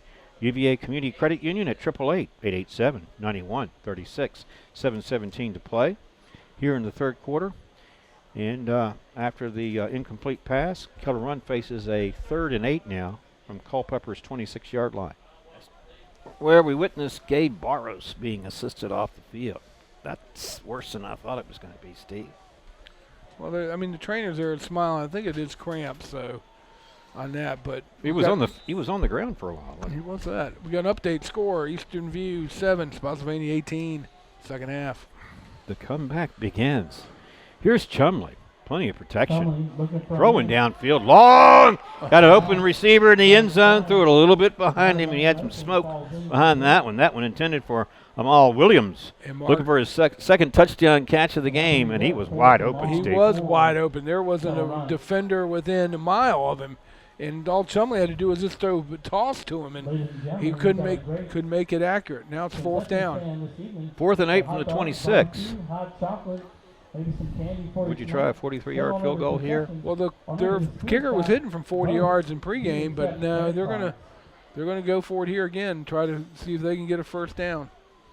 All right, Chumley sends 3 receivers to the left, 2 wide, 1 in the slot. You've got Brandon Strickland back there alongside Chumley on 4th down and 8. Chumley throwing over there for the corner. This one broken up by DeJure McRae. Now he has a little words there with the intended receiver. And that was, they were trying to hook up with Garrett Trimble. And now we'll have a turnover on downs. Ball goes back to the Blue Devils, and we wonder if we'll see Barros in the near future. Well, right now, Culpeper did this job right there, Mark, stopping them on downs. And now see if the offense can get a score here. Because like I said, they're only down 13-7. Touchdown point after puts Culpeper right back in the lead. Well, let's take a look at this. Here in the third quarter, 6:57 to play. This is Culpeper's first possession. So Kettle Run didn't score, but they held the ball for 5 minutes and 3 seconds on that opening drive, which started at the Kettle Run 45. They pushed it all the way down to the Blue Devil 26, where they were eventually forced to turn it over on downs. Here's McRae on the end around. McRae breaking tackles and out across the 35 and stopped at the 38-yard line. A pickup of 12 yards and a first down on the play. I like the play call, Mark, because it gets your ball in your playmaker's hands. McRae is a playmaker. And good call right there. Now Culpeper's looking like to gain the advantage against Kettle Run. And Crenshaw is the quarterback, and he's got 2 receivers split left and right. Raleigh Harrison on his left flank back there on 1st and 10. They have it at the 38-yard line. Harrison gets the call, gets away from the initial defender and to the 40-yard line. They had a chance to tackle him for a loss. Harrison eluded that first tackler, and then he picked up 2 yards and a little slow to get up. 2nd and 8 coming up here. Well, you got to remember, too, we had a lot of rain yesterday and last night. So the field conditions is going to be sloppy in that middle of the field. And approaching that midway mark of the third quarter at 6 minutes. And it's 13-7 Kettle Run. That was our score at the intermission. This is Culpeper's first possession of the third quarter. And they're looking at 2nd and 8 from the 41. Kettle Run showing pressure. The pitch once more to McRae. McRae's got some running room. He found an opening, and he gets past midfield. He was tackled there by number 76, Zachary Bailiff, and they'll move the sticks once more. So Culpeper has found something so far that's working for them here. Well, that play they got in the first down previous to that was the same play, only this play they got it picked up the first down. In other words, let me start over. When on the first series, when Culpeper took over on offense, they got a first down with the end around with McRae. They just picked up another first down only on the other side. Exactly. So they have it now on the Kettle Run side of midfield, 1st and 10 at the 48. And they go back to McRae, except they try on this side. McRae Found a little bit of an opening, then burst through it inside the 45 down to about the 42. That's a pickup of 6 yards. So McRae picking up positive yardage, and a penalty flag is down here. Is this our first in the third quarter? It sure is, Mark. It's going to be a holding call against Culpeper. I saw it on the play and that end around right there. Oh, it's that reverse handoff, and when McRae had passed, looked like one of the linemen reached out and grabbed. So it's going to be a holding call against the Blue Devils. So you know Kettle Run's going to accept it and take it. Well, as they mark it off, we'll tell you this broadcast is made possible by Able Heating and Air. Able to keep your family comfortable through every season. Able Heating and Air at 718-7556. And Fountain Sons, investing in youth at all levels to help make tomorrow's leaders. Fountain Sons at 825-3530. All right, they push it back to the Blue Devil 42-yard line. And we'll see if Blue Devils pick it up here. Riley Harrison straight ahead, picked up 3 yards to the 45. That'll bring up second and 17. 45-yard line. Looks like Harrison is shaken up. On the play. That will not be good for the Blue Devils right there to lose him. And he took a wallop, Mark. Sure did. Let's see what This guy, Harrison, he's played valiantly for the Blue Devils consistently this year, hasn't he? he sure has, Mark. He's been their football stud all season long. You Leading- can't afford to lose him. Leading ground gainer, came into the night's game with 100 carries, 587 yards. Crenshaw threw this one behind the intended receiver, Joseph Holland. And see right there in that play, Mark, Crenshaw looks nervous. He just wants to get rid of the ball quickly. He didn't let Holland get into his pattern. He's got to take he's got to, have a clock's got to go off in his head. 1, 2, 3. That's about when the lineman, is going to start feeling the pressure. He's just got to be calm back there and throw into it. And that he just kind of rushed it, and Holland couldn't even get into his pattern. And he threw it behind Holland, as we said, and it's third down now and 18 for Culpeper from its own 44-yard line. 4:41 to play in the third. All right, here's Crenshaw. Well, we got a whistle and a flag to stop this one at its inception. And it's going to be against the Blue Devils. Somebody started a little bit too quickly, and that's going to push him back even further. Dead ball, legal procedure, 5 yards. That'll push it back to the 40 or 39. See, they had Call it the 39, and it'll bring up third down and 23. And they had the momentum, Mark, going into the, after stopping Kettle Run, and now it looks like momentum after Harrison's injury has sucked the wind right out of them. Yeah, that's the guy they don't want on the sidelines. Here's a throw intended for McRae, where's number 1, and defending against him was number 1, Alden Williams. Now a 4th and 23. We'll see Joseph Holland and the Culpeper punting unit. Yeah,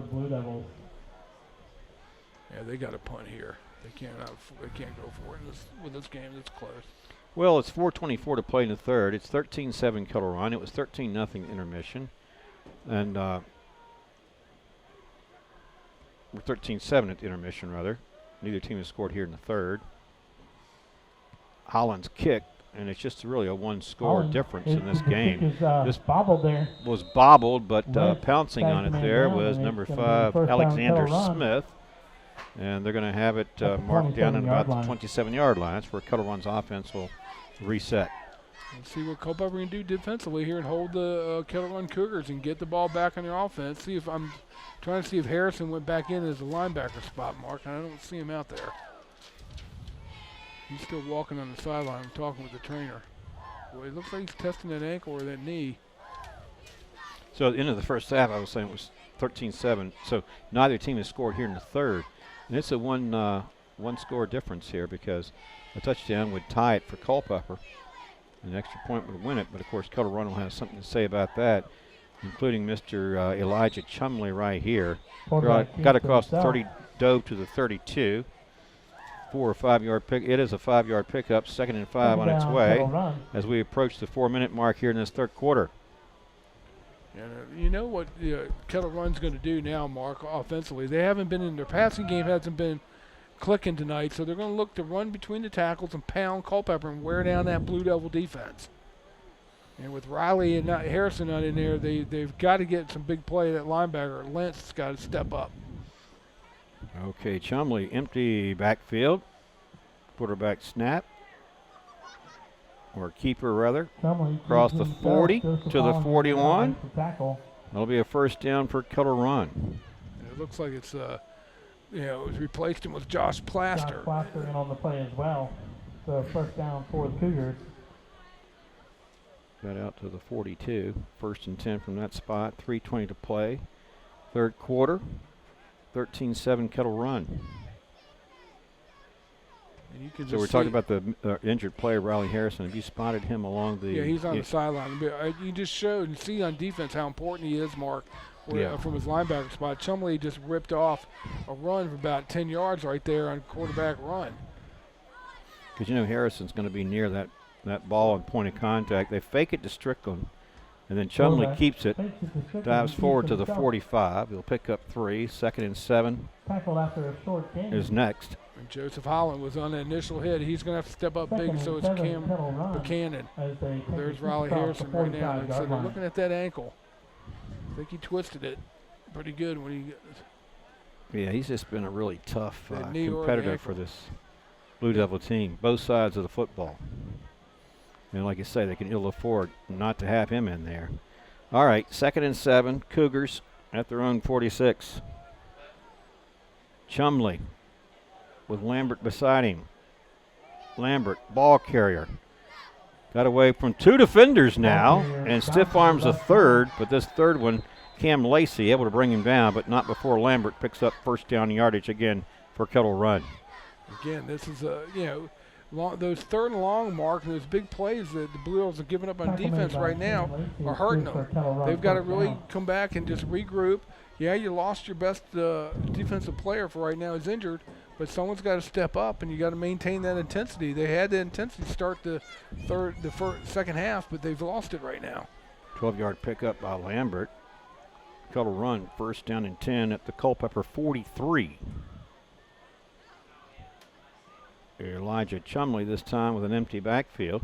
He's going to keep it, and he's going to go nowhere as Austin Lentz and Cameron Buchanan make the combined tackle for Culpeper. And, Culpeper should be familiar with that offense. They ran it all last year with Javay Coleclaw against opponents, and Kettle Run is taking a page out of that book and saying, hey, look, our quarterback's one of our better athletes. What better way for him to run the ball because he sees the holes? And Culpeper's now just got to do a good job of just containing it. 2nd down, he lost one, so it's 2nd and 11. Approaching that 1-minute mark here in the third quarter. 2nd and 11 from the 44. Chumley again, empty backfield. This time he won't run it, he'll throw it, and it'll be caught by Williams right at the Culpeper 40-yard line, and that'll be a pickup of 4 yards. It'll bring up 3rd and 7. Big 3rd 7 here, Mark. Big play here. I know. 42, rather. It's probably 2-down territory maybe for Kettle Run, but I think the Blue Devils here have got to come up with a big stop here because Kettle Run is going to like this ball control offense is going to really want to wear down the clock here in the fourth quarter. Well, he only picked up 2 yards on that short pass play. It's 3rd and 9. Final 20 seconds ticking off here in the third quarter. Kettle Run has it at the Culpeper 42-yard line. Once again, Chumley, empty backfield. Pump fakes. Now he throws. This one's going to be incomplete. And defending on the play for Culpeper was number 11. That's Josh Plaster. Wow, it's nice to have him back in that lineup, isn't it? Sure is. So it now brings up a big 4th down. Here, 9.5 seconds to go in the third quarter, Mark. So what do you think Kettle Run's going to do? I think they're going to have to. Yeah, they're going to go for it. Well, they've lined up to punt though. Oh, you're right. As Andrew Piercy is in there, playing field position. Don't to give Culpeper any life. Austin Lentz, the lone safety back for Culpeper. Good snap. Piercy gets it away, kicks away from Lentz. This one is going to go. It's not going to roll into the end zone, and Lentz will have to pick it up at the 1. Lowers his shoulder, gets out to about the 15-yard line. That's how the third quarter is going to end with our score from Broman Field. Kettle Run 13, Culpeper 7. We'll come back for the fourth quarter right after this. Stay tuned. Not everyone is an HVAC expert. Luckily, with 20 years of experience, Able Heating and Air can answer any and all questions you may have about your system. Peace of mind and knowledge that you've made the right choice because they are able to keep your home comfortable. Able Heating and Air. Battlefield Automotive is proud to continue support of our high school youth and the Culpeper community. Winner of the prestigious Ford President's Award for a record 13 consecutive years. Battlefield Automotive, a keystone of service and a cornerstone of our community.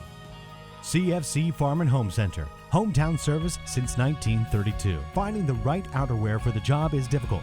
Luckily, you'll find Carhartt clothing, Red Wing, and Irish Setter boots. From head to toe, it's easy to outfit with CFC Farm and Home Center. Found in Sons Funeral Chapels has made it their business to provide solutions during difficult times for over a quarter of a century. During that time, they've also made an investment in our youth through football, basketball, softball, baseball, lacrosse, and 4-H, among other projects. Good luck to tonight's teams, and do your best.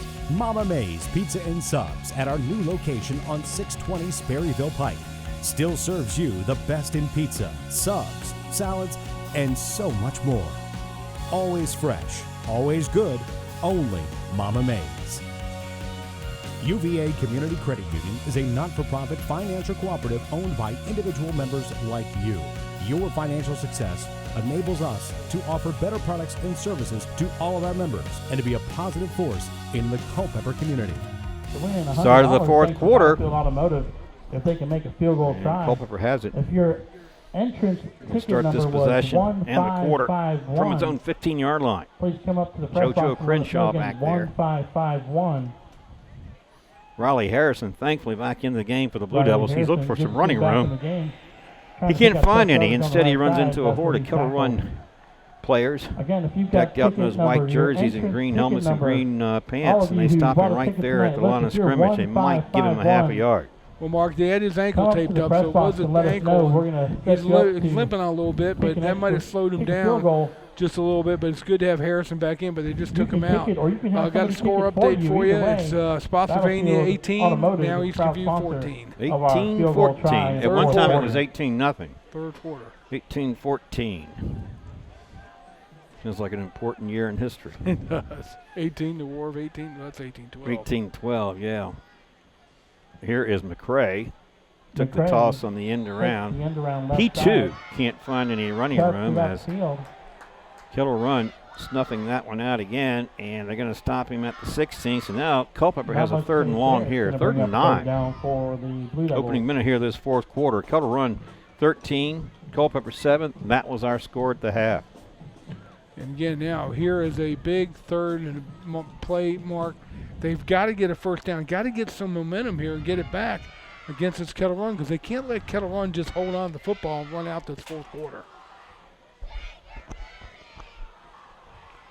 So here's Crenshaw with Austin Lentz next to him on the slant. He's got Plaster, and he's across the 20 out to the 22. He's going to be shy of a first down. They're going to have to punt it Crenshaw here. to They Plaster. cannot afford to turn it over here on downs. That's deep in their own Looks territory. to be just shy of the Yeah, he first got down. up to That the brings up fourth 23, down for so the that Blue would Devils. make him a couple yards shy of a first down, so it's 4th and 2. Alexander Smith drops back for Kettle Run. And again, Crenshaw's got to learn too. His quarterback, Culpeper called Blue timeout. Devils call But Crenshaw's timeout. got to learn.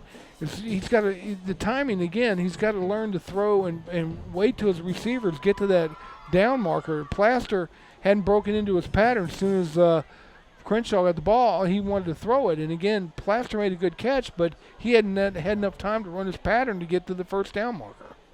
Well, this broadcast is made possible by Mama May's. Our new location on Sperryville Pike offers the same fresh pizza and subs. Always All right, fresh, again, we're still always looking for good. entrance ticket Only number Mama May's, 1551. 829. Please let us know if that's your entrance 9200. number. Now, if you participate And Battlefield in the Automotive, a 50-50 keystone of raffle, service go ahead and a and get that cornerstone ticket of out our as well. community. We're going to announce a winning Battlefield number Automotive at for the 547-3673. 10:08 to play fourth quarter. And Culpeper trailing 13-7 faces 4th and Proceeds 2 goes to the wrestling in team an for obvious tonight's punting situation. 50-50 raffle. We'll Alexander announce it Smith after has this dropped play. back deep for Kettle Run. Low snap. Holland gets it. Protection holds up. Here's his kick. Smith Holland bobbles it. Ball loose. He pounces on it at about the 45-yard line. Well, there's a penalty flag coming in late. Will that be unnecessary roughness, Steve? Yeah, it will be because he pounded the back of his head. Mm-hmm. All he had to do was touch him. He didn't have to push his head down, and that's exactly what Culpeper did, and that's going to get called every time. Coaching staff is not going to like this one. Well, in fact, he doesn't even have to touch him, does he, since he's down? Because he can't get back up on his Can't feet. get back up. Yeah. So 5, 4, 1. there's a flag right there. See what the officials make the call. 5, 4, 1. You won the 50-50 raffle. Please come up to the call press box. Dead If you ball. have ticket Yep. 3512. It's a personal foul, as we saw. There was a penalty flag on that play. Mark him off 15 yards. Looks like And a Kettle Run will have it penalty. in Culpeper territory And right there, at the 48. and you just can't do that. You got Looks to like play unnecessary smart. roughness was the call there. And Okay, it's gonna be first down, 9:59 to Kettle play. Run, just Fourth across quarter. Kettle midfield. Run back on offense. Excellent field position. They lead by 6. It's 13-7. And the Cougars will start this possession from the Blue Devil 48. Strickland will be the ball carrier. He's got some room out there. He makes a cut, gets behind his blocker, breaks a tackle, and then tiptoes along the far sidelines Ball carrier for extra takes yardage it as back, another gets penalty for a flag first down. comes in. There's a penalty It flag might that be a comes in block in the back late against into the Kettle Run. play. We'll see what the preliminary call is here. Pretty good running by Brandon Strickland. See what the official says. Again, 50-50 raffle ticket. If you have 3, 5, Have you 1, noticed 2, that in tonight's game 5, 4, 1, that this you are face correct. mask? 50-50 Have you noticed, raffle Steve, in ticket, tonight's game that this 50-50 raffle referee winner. and Please his come to the press he's box. using fellow officials Communi- are much more tonight's assertive raffle and is decisive sponsored in by the their wrestling calling? team. Yeah, and they're also communicating by microphone. If you see it, he's got it on his collar. Or he's communicating to all his officials and everything. So Okay. They mark it at the Penalty 32-yard was line. an incidental So, pass against Kettle the Run, Devils, 5 first yards. down here. First down. Here's the handoff. Williams. Oh, wow, he's got some Williams. running room. Okay, And a good penalty left flag side. comes in. This is Team. likely going to be another face mask. This is likely going to be assessed against Cam Lacey, Yep. who makes a tackle on Amal With Williams. the tackle, So penalty let's see on if the it's a play. 5-yard or 15-yard variety. Yeah, you saw that one. That's the point Yeah. of contact. He just, Ooh. It's holding against Kettle Run. wow. I thought I saw a face mask. I don't want to give him any ideas out there now. Now it's going to be against Kettle Run holding. So Blue Devils will gladly Holding accept penalty this. goes against They mark it Kettle off. Run. We'll tell you this broadcast is made That'll possible be by a 10-yard CFC penalty from Farm the and Home foul to Center, foul. outfitting your family from Replay, head to first toe down. since 1932. CFC Farm and Home Center at 825-2200. All right, that pushes the ball back to the 31-yard line. And it's first and 10 from that spot. Clock running, 9:30 to play. Fourth quarter, 13-7 Cougars. They would like an insurance score here. They sure I know you would. can relate to that terminology, Steve. Yeah, they got you covered. You're in good hands, right? You're right there. And in good hands here is Lambert breaking tackles. Another breaks the tackle. tackle. He's headed into the end zone from And it's 31 gonna be, yards out. And Steve, you Kettle talked Run about touchdown. tackling, and the Blue Devils missed 3 opportunities there with him. Well, they got their insurance one right there, Mhm, Mark, they and sure that did. was all All poor right, key tackling. ticket numbers again. And also Your that could be game ticket. fatigue, All too. of Not you to make should have a game excuses. ticket. They should If have, it says did a better 1-5, job tackling. 5-1, They didn't wrap up. you or But you something got to, choose you will be know, able to kick also for got to $100 figure in the fatigue factor for because the the fourth Culpeper quarter Blue Devil field goal defense has been on the sponsored by field an Battlefield awful lot Automotive. this evening. And Really last has. call And here, so Lambert burst 3-5-1, through, found an 2, opening, 5, broke 4, 3 1 tackles, again. got to the 3, end 5, zone 1, from 2, 31 5, yards 4, out. 1. 19-7 You are our the 50-50 score, raffle ticket and they're winner. going to line up for We're 2 gonna give here. you about another minute or And- two, and then we'll call off another winner. Have they made a switch at quarter? It's still Chumley, isn't it? Or is it number 16? Number 16. Oh, that's a different quarterback. Straight ahead he goes, and he connects. So 16 is actually Benjamin Alexander. He comes in for his first play. Is it Mahaffey? Mahaffey. They have him on there as 2-point try is good. Benjamin Alexander, but this roster was printed in August. You have Mahaffey, Peter? Yeah, he's a freshman. Okay, that was the player. Okay, so we're going to change there. So it's he played last week. Yeah. and it's Peyton Mahaffey. Wonder who he might be named after. Just a guess. Peyton Manning. All right, Mahaffey, freshman, converts to 2-point. It's 21-7 now, Kettle run. And see, that 2 point makes it a 3-score ball game, Mark. Peter. I mean, 2 scores makes it a 2-score.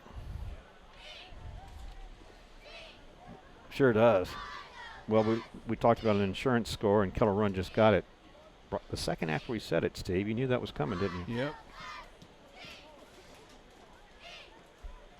So now you see Culpeper. They're going to have to. They got 9 minutes to go. They've got to come up with 2 scores quick.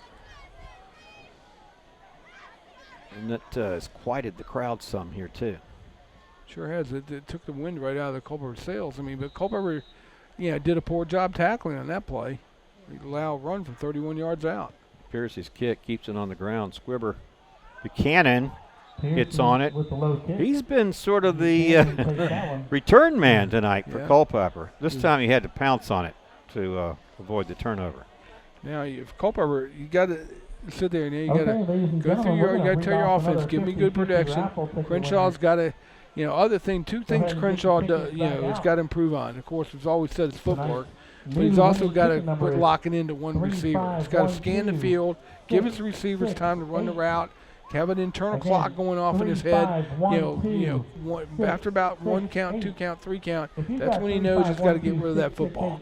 Okay, Culpeper will start this drive from its own 40. Crenshaw handing off to that workhorse fellow, Riley Harrison. Stiff arms, a tackler, and burst through for big yardage down to the 40, Kettle Run 45-yard line. That's a pickup of 15 yards, actually 16, and a Blue Devil first down. There he is, Riley Harrison. And he is limping, Mark. He's going to be very sore tomorrow, but he's a warrior. He's just gutting it out. He's a senior, and he doesn't want to end the football career, high school football career on injury. And this, of course, is his last home game here this season. But Harrison, another carry. He's probably told Henry Wolf, the trainer, said, look, I can recover my ankle out in the offseason. Let's let him still play football. And, speaking of the offseason, wrestling's coming up. Well, how does Eastern View look again didn't they win the state last year, didn't they? I know they won it the year before. They finished second last year. I'm trying to think. Gosh, how quickly I forget. Why didn't you ask me who won the series in '64 or something? Got to go back to last year. I'm trying to remember. I thought that they won it 2 years ago. I know they did. I don't think they won it last year. Hope I'm not wrong. Because I don't think they've won it twice as a team. Right, here's Lentz this time. The ball carries straight ahead. He goes.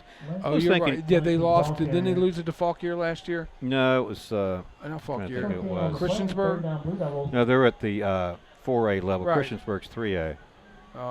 Oh shoot, was it Great Bridge? Could have been Great Bridge or Great. It was a beach school. I know that. It's probably Great Bridge then. Because I know Fauquier was up there too. I'm going to be embarrassed not to have remembered that. Well, let's get back, I guess, on football. We digress. So why didn't you just ask me about 65 series? Oh, I stumped him.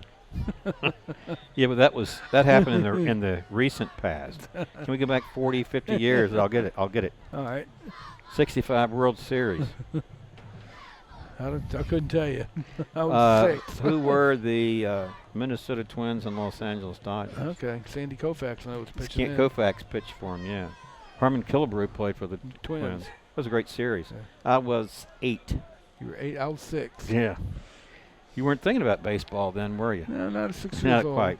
All right. So, after all that, line of scrimmage, 39, 3rd and 5. Now, Harrison and Austin Lentz taking their turns running the ball here for the Blue Devils, who need a score, and they need it soon because of clock management. They're down by 2 touchdowns, 21-7. And Crenshaw here on 3rd and 5. Fakes it to Lentz. Then he loses his footing and falls for a loss, and now it's going to bring up a 4th and long. Yeah, that was, JoJo, he kind of knew what he wanted to do, but he got caught in that wet field and tripped up.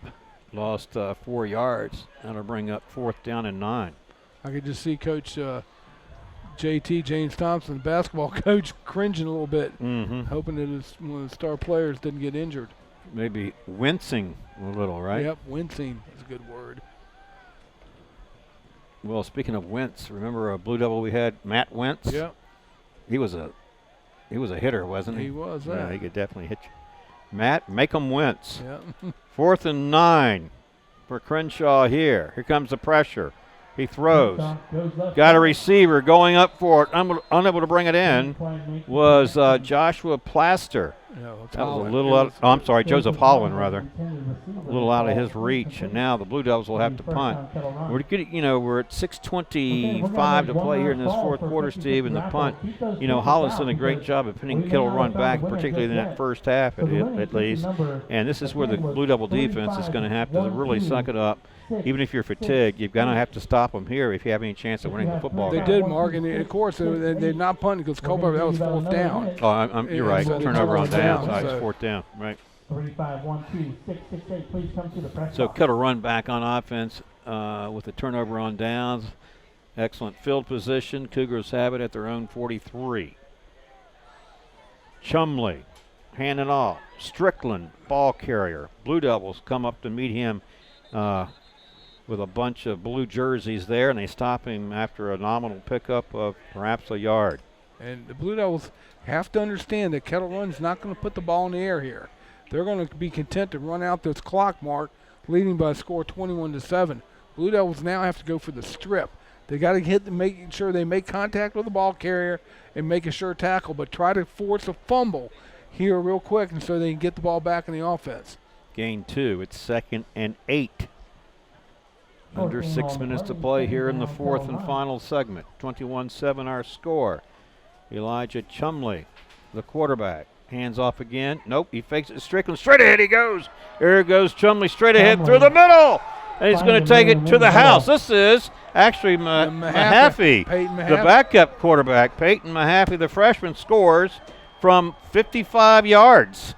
So it's touchdown, Kettle Run. They've got an insurance +1 score there. Mark, and that, again, not only poor tackling, but that just fatigue. You could just see it right there on the Blue Devil defense. They just are so fatigued right now, and Kettle Run's just been pounding on them, and they just were Peyton Mahaffey, backup quarterback, was ready to rip off a 50-yard run. We're going to have an extra point attempt. Yeah, I think 55 to be exact. Now it's 27-7, and on for the point after. I have it, number 85 on the roster is Andrew Piercy. In this one, well, I thought it was going to be blocked. They're awfully close. Instead, it's up and good. And our score, 28-7. And now it's going to be likely too much to overcome for Culpeper, because when they gave up this last touchdown, that might have been the final nail. Yeah, you're right, Mark. And I think now Culpeper is going to go on, again to their record's going to drop now to 1-8. Kettle Run's going to improve to they're 0-8 coming in. They're going to improve to 1-8. And now Culpeper's going to find itself at the bottom of the Northwestern District. So well, of course, this presumes, of course, that they don't have this sort of phenomenal comeback at 5:30 to play. But scoring has obviously been at a premium tonight. They've only scored once, and that was on a 34-yard touchdown run by Riley Harrison in that second quarter. But they've been scoreless here in the second half. Not saying it's impossible. Right. Anything is possible, but when you're down 3 scores here and you haven't been playing very well, and you got a lot of two-way players. That's asking a heck of a lot. Like I said, I've been fooled before. And you know what, Steve? As much as Elijah Chumley was able to hurt the Blue Devils tonight as the Cougars quarterback, they replace him with Mahaffey. Here's Buchanan again. He's become the sort of the mainstay return man for the Blue Devils kickoff routine. Maybe by default, since they seem to be kicking it to him a lot tonight. But anyway, so Chumley did a great job tonight for Kettle Run. Then replacing with the freshman Peyton Mahaffey, and he goes to work and does some damage as well. Yep, sure does. A fresh set of legs in there. And Kettle Run took a page out of Culpeper's offensive playbook from last year. Quarterback run, quarterback left, quarterback right, quarterback up the middle. But then maybe the difference was in the formational line, because with Coleclaw, he had a couple backs back there, and these Kettle Run quarterbacks are doing it with an empty backfield You're right, set. a good point. Yeah, here's a completed pass one of the few ones tonight. This was completed to Joseph Holland. takes it out across the 45-yard line. Culpeper's got to go with a sense of urgency. Got to go with a hurry-up offense, Mark, because they got to get scores. Yeah, they do. Second down, Blue Devils. And maybe going no Second huddle and and 4. hurry up will actually be a benefit to them as they change up things here. Riley Harrison on the left side there of JoJo Crenshaw here on 2nd and 4. Crenshaw throwing. This one for Plaster, incomplete. Pass thrown a little low, and Plaster unable to get his hands under that football. And we got 3rd and 4. Clock stop, 4:56 to play, fourth quarter, 28-7 Cougars. And right now, Kettle Run is really looking to now. They're looking to put pressure on the quarterback and see if Culpeper can commit a turnover. Culpeper's got to score. 3 receivers to the left, 1 to the right. Here comes the blitz. They throw it short. Riley Harrison has it. Oh, and he had a little bit of room in front of him. But he, that traction or footing has been difficult for Harrison and some other players tonight. And so now it's going to bring up the 4th and 4 on the incomplete pass. No, it was complete, Mark. He just slipped. Oh, that's so the right. Clock's running. So he would have been better off with having an incomplete pass. Well, he lost his footing and couldn't get going there. It's 4th down and 7. Crenshaw throwing short again. He got a receiver out there, and I think he just simply took his eyes off that football. That was Armani Hoffman there, number 3. You saw that coming. He was looking at that. He was looking at that defender closing in on him quick instead of watching the ball come in, and he just took his eyes off and dropped it. That happened to him in the first half too, didn't it? It sure did. Turnover on downs. Cougars get it back. Up 28-7 with 4:20 to play in this one. And Culpeper, again, that defense has got to be tired. At our next play stoppage, we're going to give Brady Jackson one more shot at the extra point try on the far end zone. We'll make you aware of that effort in just a moment. So we'll see what Kettle Run's going to dial up here. They're going to just run the football, and Culpeper's got to be ready to stop it. Kettle Run will have it on the Culpeper side of midfield at the, looks like they're going to spot it at the 42. 43. Shout out to tonight's ball boy. So Jacob presumably McKinney now then doing a Peyton nice job on the Mahaffey sideline as returns well. as quarterback for Kettle Run. It's a heck of Actually, it's not. It's Chumley back in there. And here is the running back, Lambert, once more. Just breaking tackles, picking up huge yardage. Darian Lambert And got inside the Blue Devil 25, right at the 24-yard line. Wow. Well, Mark, that's 19 yards. That's just those big offensive linemen, Kettle Run, just pounding on the defense. And right now, like I said, they're just worn out. You can see them huffing and puffing out there. I mean, you got to give credit to the Blue Devil defense. They've done a good job, but right now they're just getting worn down by that Cougar offense. Chumley back in there for Kettle Run. Cougars have it 1st and 10. Blue Devil 24-yard line on the end around here. This is Alexander Smith. Smith breaking a couple of tackles, making a nice cut or two, picks up good yardage. Looks like the ball is loose. Blue Devils say they have it. Let's check the official here. And the officials agree. It's a turnover to Culpeper.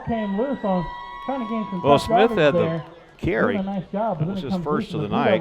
Had a good run, but he lost it at the end of the play. He lost it right at the end of the play, and there's no replay to see if the ground caused the fumble, and the refs.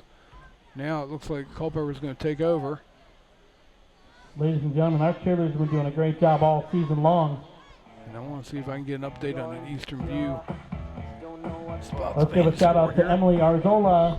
Culpeper will have it on its own 13. 3:31 to play, fourth quarter. Taylor Daniels. 28-7 our score. Kettle Lindsay Run. Dombroff. JoJo Crenshaw, the quarterback. Riley Harrison on his left. Crenshaw drops back. Crenshaw throwing. Got Plaster. Oh, went through his hands. Just incomplete. That would have been a pick of about 5 yards as closing in on the play for We've got Kettle Run was George, Justin Anchors. Lily Harrison. And Maggie right now, Mark, Culpeper's just going to try to Lambert.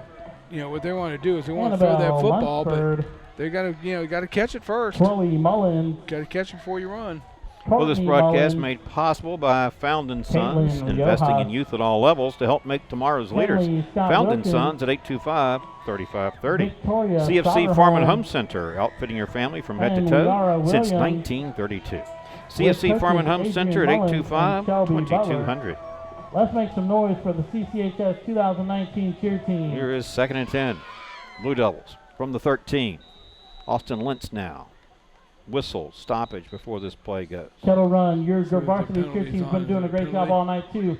Kettle Run crowd, give a big shout out to the Kettle Run It's gonna cheer be squad against the this Blue year as Devils. well. Pushing back 5 yards to the Yeah. 8-yard line. Had too many men on the field. Penalty on Legal that play. participation. We're coming out. Look to the far end zone. We got just Push a it moment. back We're to the gonna do 8. this It's kick 2nd and again. 15. Check that. We're going to get that in just a moment. Don't worry, Braden. We're going to get you another shot out there, buddy. I mean, they're more worried about here. The guy kicking the extra point down here with the contest. All right, now empty backfield for JoJo Crenshaw. 2nd and 15. Crenshaw a little bit in rolls trouble, right. heaves it, gets rid of it, incomplete. Does a good job of just getting rid of it on the play. 3rd and 15. All right, this Coming from the Kettle broadcast Run made defense. possible Brings up third by down. Able Heating and Air, able to keep your family comfortable through every season. Able Heating and Air at 718-7556. And there's Mama Mae's, our new location on Sperryville Pike, offers the same fresh pizza and subs, always fresh, always good. Only Mama Mae's, 829-9200. Well, Mark, what do you do here if they don't kick? If they don't make third down? Well, 28-7. Do you allow them to, go for it on fourth? I mean, that's a big risk. But You almost are certain going to give up a quick score if you do, aren't you? Crenshaw stepping Crenshaw up over the middle, looks for thrown in Holland. traffic, incomplete. Tried to get it to Holland, Pass and is Kettle Run incomplete. had plenty of coverage there, including Seth Tenberg, number 13. And Seth now we've got Tenberg 4th down, on and we'll punt this one away. yeah, they have to. They have to Mhm. punt this away. They can't just turn over on downs here this deep in their own territory. This broadcast made possible by UVA Community Credit Union. Your financial success enables us to be a positive force in the Culpeper community. UVA Community Credit Union at 888-887-9136. So Joseph Holland will stand deep in his own end zone to kick this one away. Protection holds up. Here's his kick. This one will not be returned. It'll be down at the 42-yard line at Culpeper, and that's where Kettle Run will have it on offense. With 3:04 to play in this fourth quarter and the game, and the Cougars up 28-7. So any updates on that Eastern View game, Steve? Still 18-14, the way I could gather. It's still, I haven't got any updates. I'm going to see if I can find out real quick.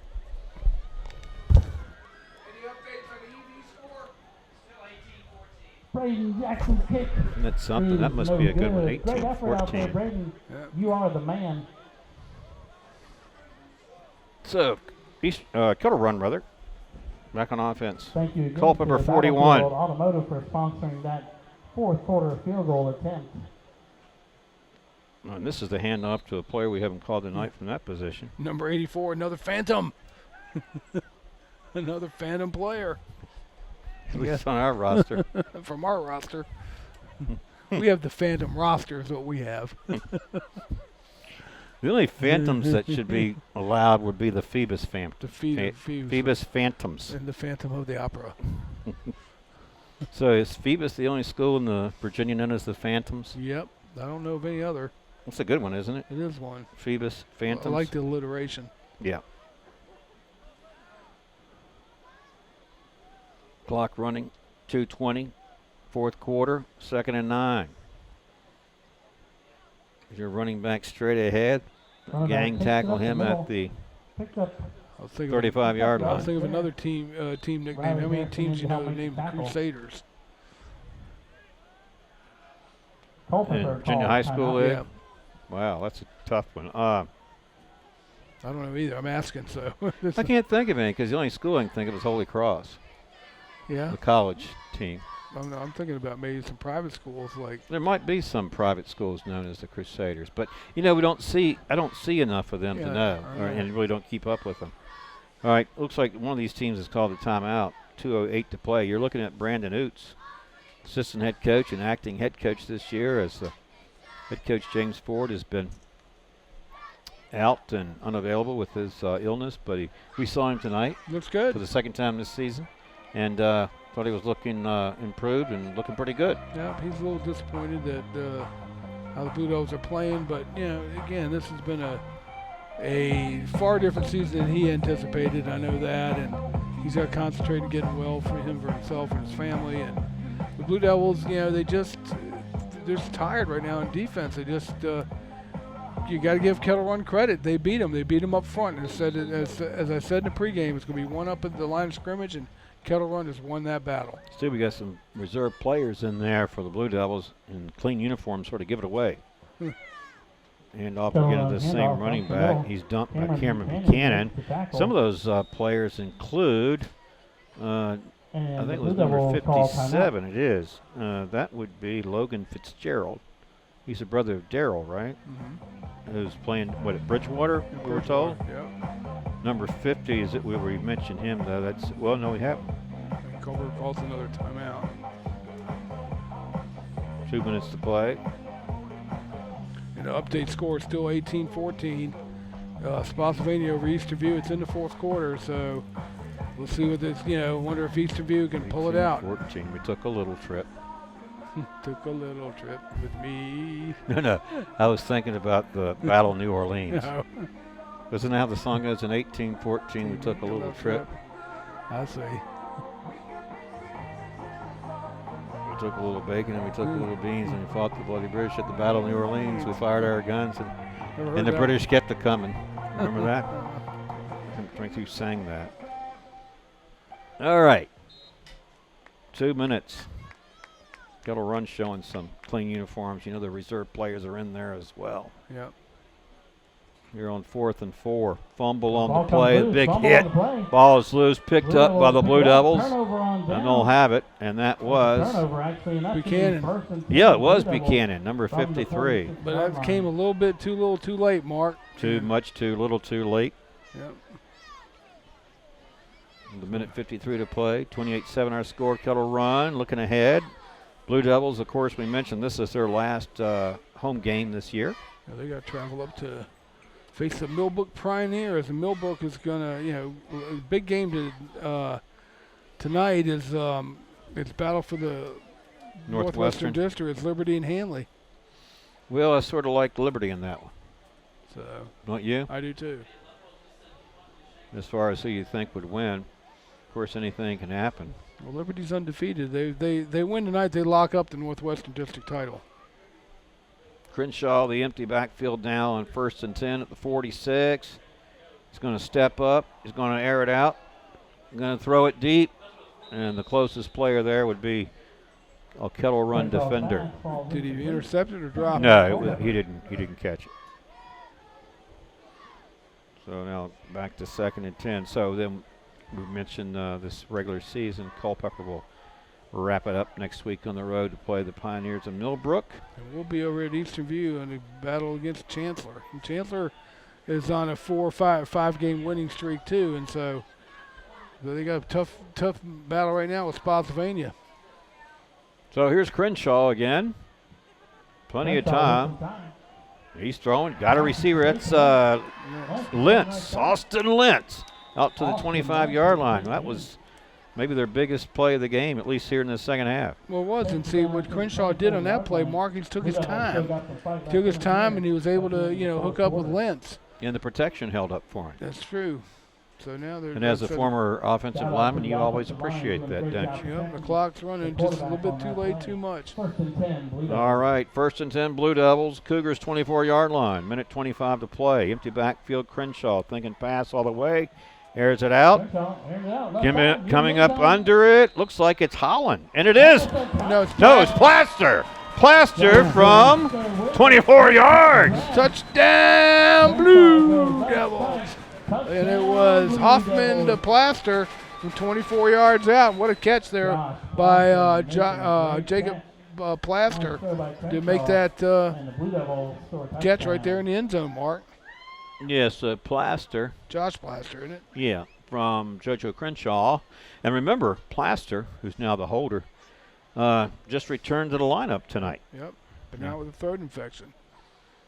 24-10. Holland on for the point after. Kick is up and good. 28 to 14. 24-14. I said 24-10, meant 24-13. It's 28-14. 28-14. We'll get it right. 28-14. It was 13-7 at the half. So, you got Culpeper's obviously going to go for an onside kick. You got a minute 15. Can they do it? Mark pulled 2 scores out in minute 15? Well, if they do, that's going to make us look like we spoke way too soon. Way too soon. Way too premature. It makes us look like idiots. How about a happy birthday shout out to Quinn Frazier? That's big time birthday. Well, some things just calling it like it is, brother. Well, some things just are what they are. Okay, if that happens, I'll just say guilty. Yeah, well, those two. Yeah, you guys had counted us out. We were done. You guys had us back on the bus, headed home. Yeah, and here we were with this phenomenal comeback. You haters. Really like John Elway-like, right? Yep. And Crenshaw pull off a Elway-like comeback or a well, it's Brady all going to start right here with the onside kick. They're going to have to get it. If they don't get it, Kettle Run can run this game out, just kneel them because Culpeper's out of timeouts. Yeah, so get the onsides. That hasn't worked for them this season, but anything can happen here. Obviously, you have to have it. Right. But when you think of comeback players, certainly. Well, I mean, like I said, they'd have to get it here, score, and then get it again and score. And that's, like I said, nothing's impossible. But improbable, but not impossible, right? That's true. All right.